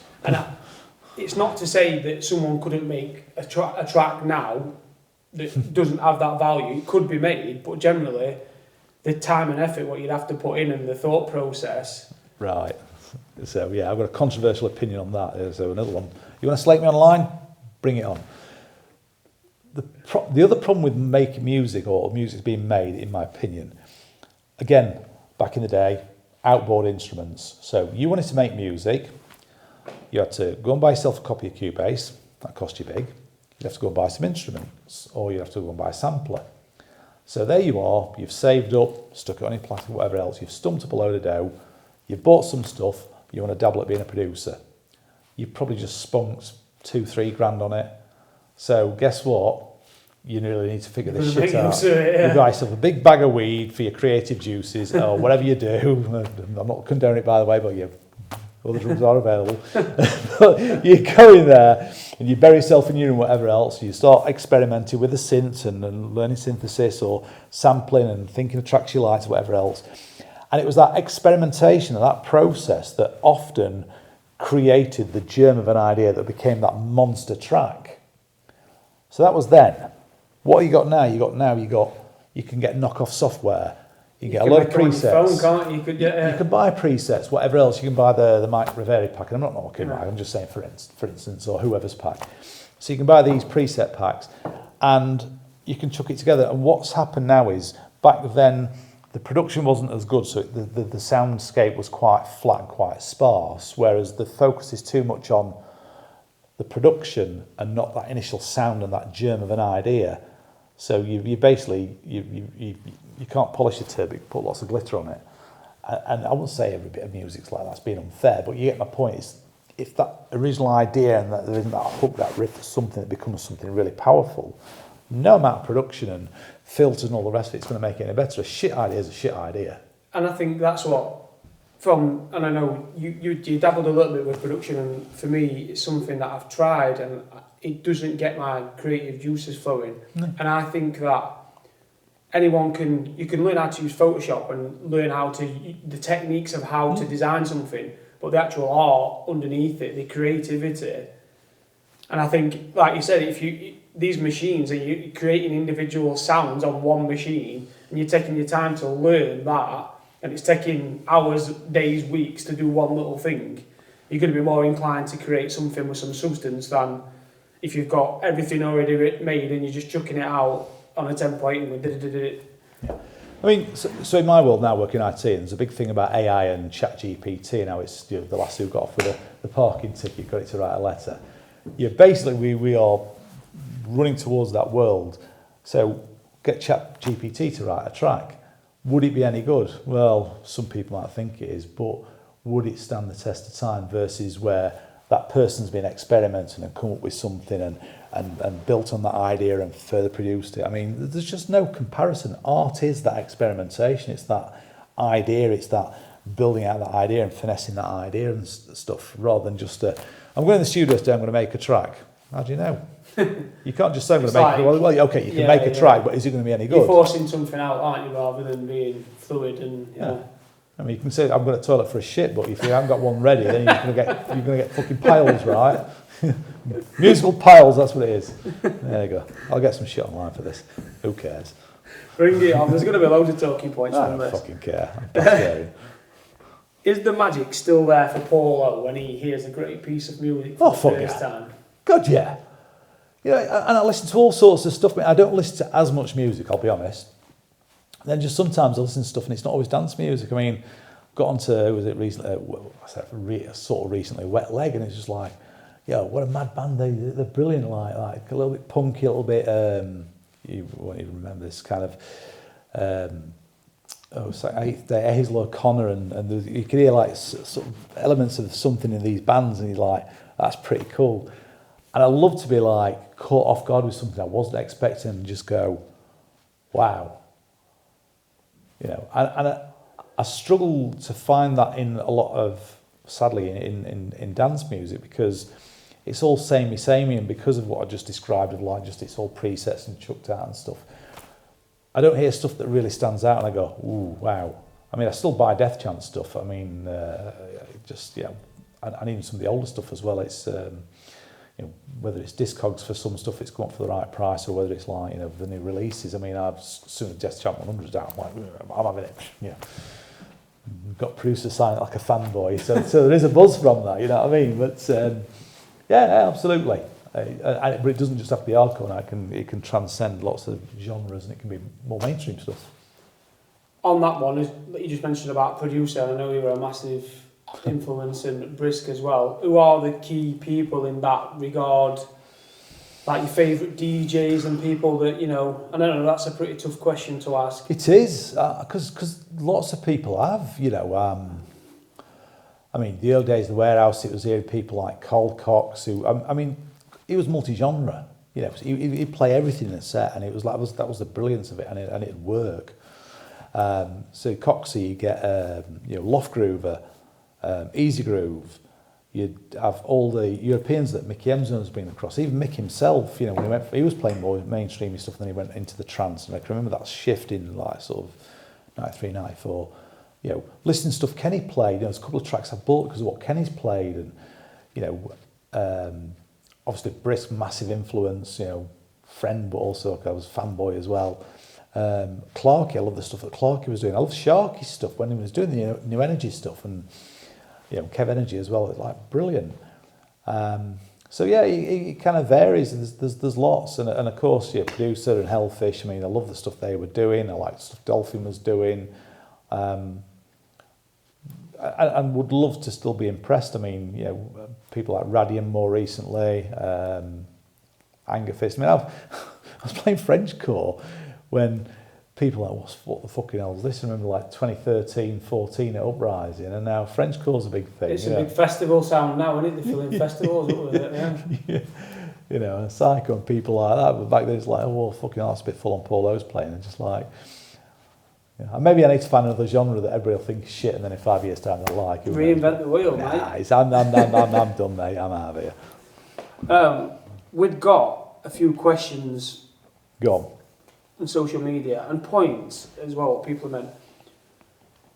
I'm gonna start with the questions, and we're gonna round up with a point what someone makes. I want your thoughts on that. Lewis Waldron, which DJ that you booked did you most look forward to hearing? These are some tough ass questions. Recently, I said Luke Producer when for birthday. It's like I said like do a History Death Chant set, and he did. And I'm like, wow, is he still quite wild behind decks? I didn't see his set. He used to be like he's bobbing up and down. Full on, yeah, absolutely, yeah. He's just mad. You know, it was a bit surreal. I like, yeah, I was quite look forward to that.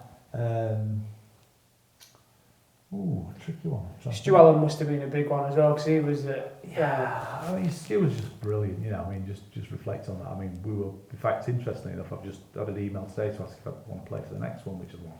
Fuck yeah. You wouldn't lie. We played the last event, obviously, Brian, myself, and Renati. But Stu was brilliant. He was just such a thoroughly nice guy. You know, he had a certain style and, you know, kind of set he played, but, you know, just people loved it. He always put a good set on for us. I mean, yeah, Brisk as well, to be fair. I mean, obviously Paul's in Australia now, but brilliant, played good set. Yeah, probably those guys. Fantastic mix of Brisk. I can remember standing behind him and watching him. And you know, when you learn how to DJ, and even back then, it were quite a bit more technical on vinyl. I watched him once. He actually played at Rotherham somewhere. And I stood literally behind him and watching him on crossfader. Yeah. And I'm thinking, so this was like CDJ times. It's not I don't think he was on vinyl, but he's still doing stuff, cutting and chopping and stuff like that. And I know you that was quite a bit of your style as well, weren't it? I remember I played back to back with him a few times, and the first time it's like, fucking hell, you know, you think, oh, I'll play back to back, be fine. And that's when you realise, not just watching, but actually having to work with him. You're like 8 bars in, and he's bringing that mix in. You know, not 16, not 32, 8 bars in, he's bringing that mix in, and he's on it, and he's tweaking it, and it's fucking beat perfect. Yeah. It's like, fuck me. Because you hear other DJs try to do that, and it sounds car crash. Yeah. But he's, yeah, it's just, first time was tough. Second couple of times, I feel like I kind of held my own. But I tell you now, that was a fucking wake-up call, that man. What else do we have here? What was your favourite year to DJ in at Uprising? That was from Paul Myers. I mean, I would have said for a while, I would have said 97, albeit up until summer and the inevitable with Leanne. But I think more recently, I quite enjoyed 2014 as well, because I was kind of like, good stuff going on. Me and Alex been together for a little while. It was run up to our wedding. 2013, maybe 2014, that's kind of era, because I was really enjoying the French court. I felt I was finding my niche, and obviously me and Brian were doing stuff together. and he was quite happy to let me just run with it, and it suited having that tougher sound just to kind of round off the other genres. So I was just let loose, do what I want, and I kind of got that freedom to do that. And although people didn't get onto it at the time, then people kind of come after us and say, oh, really enjoyed that set. So yeah, I said 2013, 14, probably. Didn't expect that. Thought it would have been mid-90s. Next one, Robert Greer. This one's a bit left field. Go on. How did MC Beats, so your brother, fit in with him being the only white MC? That's a bit whitest. Yeah. Well, he did put a little bit more spiel into that, but I kind of just... right, okay. Be interested. Yeah, no, he did say that he thought he were a really good MC in his own way, but his style were considerably different. Yeah, so, I mean, there's a lot to talk about this. Oh, yeah, you just got on because you're Paul. So, the bottom line is... Thanks, Siri. Siri's picking it up. Yeah, fuck off, Siri. So, we were all going out and doing a thing at Norma Jean's, and there was myself, there's our kid, there's Unity, and there's Danny Edeblow. And they were kind of building the little thing and getting the little flow. And, you know, when our kid was on it and he was really into it and he was into his music, not saying he isn't now, but he was kind of putting the spade work in. He was doing pretty well, so he got his own sound, just like Unity had as well, who was also another white guy, but, you know, seemed to hold his own. So it just gave a bit of a, I don't know, a bit of a different sort of flavour ingredient to the night. Yeah. You know, you look at events now and everybody's got the same MCs on. I mean, we had, obviously, Danny, and then we got Dominic as well, Derma, as well as, obviously, Natty and JD and Marcus, who were like the three wise men who were playing everywhere. So tried out, again, it was a conscious decision to try and mix that up and not just rely on those three, but build out our own. You know, and our kid, to his credit, he built his own fan base and got his own following. So, you know, I think it is. I know I told you this before, but like I was probably more into MCing than I was DJing when I was younger. Yeah. And I had my list of I thought were the favourite ones, and used to think it. And I never regarded Joe Ian as one of my favourites, but that Stu Allen tape, the majority of that tape is Nats and Your Ian on back to back. Yeah. And that's my favourite. They had this thing where Nat's doing a bit and he jumps in, pops in. And it's like, you know, so yeah, he more than held his own. And obviously Carl Space came in at Favourite Art Mode, who was another completely different style, really. Yeah. More like Ribsy type. Yep. Austin. Yeah. But whereas a lot of the white MCs are a bit like a Poundland M&M, it's like biddy because they're trying to ape what Natty and Mark are doing, and if you're trying to ape somebody else's lyrics and the style and everything else, it's not going to work. And Carl didn't, and Ian didn't really do their own distinctive thing. I know did Craig Eunice, to be fair, either. He got his own style, so you know what, that's how it worked. Last thing what I'm going to finish up on, I saw something quite interesting, and it's from Amber D. So Amber D's a DJ, she just like plays like Tidy, does all like hard house and all trance and stuff like that. And she posts quite a bit of topical stuff, and a bit like me and you in a way, she puts stuff on to get people talking and enjoys positive and negative interaction. That's a diplomatic way I'm going to put it. This kind of got me, and I thought I saw this like 3 days ago and I stuck it on list. So it says, so it's not a question, it's a point that she made. She put, Amber D, let's get back to DJs being DJs. Stick us back in the dark corners of clubs. I saw this. Put the focus back on the music. Yep. I'm proud to be from that era, before it was cool to DJ. I know things have to change, but what remains is integrity. Absolutely. What are your thoughts on that? Bang on the money. Just said it all, and it's, I'm not denying anybody having the moment of fame or anything else, but, I've even some events recently of kind of folks popping up, and I just think, why are you doing it? Why are you doing it? If you're doing it because you want to be famous, well, go on fucking Celebrity Big Brother or something like that, or, not Celebrity Big Brother, because, maybe you would, or do whatever, do some reality show. Do that shit, if you want to be famous at any cost. It's like people want to go on X Factor. I kind of understand that you want to get on, but that's not the way to do it. Let that artistry, I sound like I'm bigging it up, but let that be with people who want to do it because they want to do a good job and entertain people, and that overrides everything else. You know, the fact that somebody said that you looked at videos of the warehouse and people were just like facing all directions, weren't looking at the DJ. That's what I was going to say, yeah. Yeah, it was like brilliant. For quite some time, I got away with being able to go lots of places and nobody knew who I was because you like didn't know who Paulo was, which was brilliant. And it's quite funny now because now I'm an old twat. Nobody knows or cares who I am either because I don't do the whole, stand up there and chasing the image and profile or anything else thing. So kind of suits me, and I think she's making a perfectly valid point. I think it's absolutely what it should be like. Because I think taking into consideration what things were like back in the 90s and then thinking about things now, so you think about if a DJ's playing now at like some of the big events, there's massive screens with the name on and the spotlights are on them, and I get it. I think one of the terms I thought about is they call it more of a show, and that's more of a show.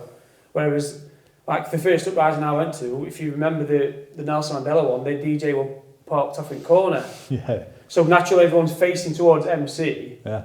And I genuinely reckon a lot of the time at Uprising, me and my mates that went, because I was more into the DJing and the tapes and all that, I knew who was on, but a lot of my mates had no idea who were DJing, who were MCing. They were just there having the lot up, having a party. There you go. But why should they care who they are? Why does it matter? It's like, I'm not bothered about having the big screens and all the rest of it. I think to get someone to come up after your set and say, that were a really good set, mate, nice one. And they mean it. That's way more they've important. took time to come and find you to say. Yeah. Whereas I think these days it's all social media and spotlights and flashy lights. Yeah. Getting the likes and stuff. My fan page, how many likes have I got on that? I don't know. I can't remember last time I checked. It might be a couple of thousand, something like that. I have no idea. I remember when I was booking somebody and I was looking to book an MC and the agent said, they've got 50,000 likes. I'm like, so fucking what? What does that mean? Is he a good DJ? MC, but it's like, they're all right, but it's like, I'm not going to say it was or anything else because they're not bad MC, but it's just I was like, they want how much? And so they've got all those likes. And when we put events out in Uprising, this whole likes thing. I remember showing my lad, it was the one before, it was just before we didn't do it because it was COVID.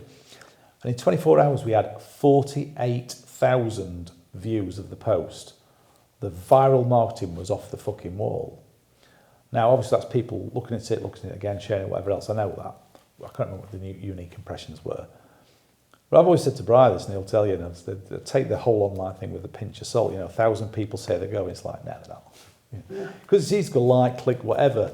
That commitment, that buy-in, that again, back in the day, you don't have that now because it's still easy to go like, I'm going to do it, whatever.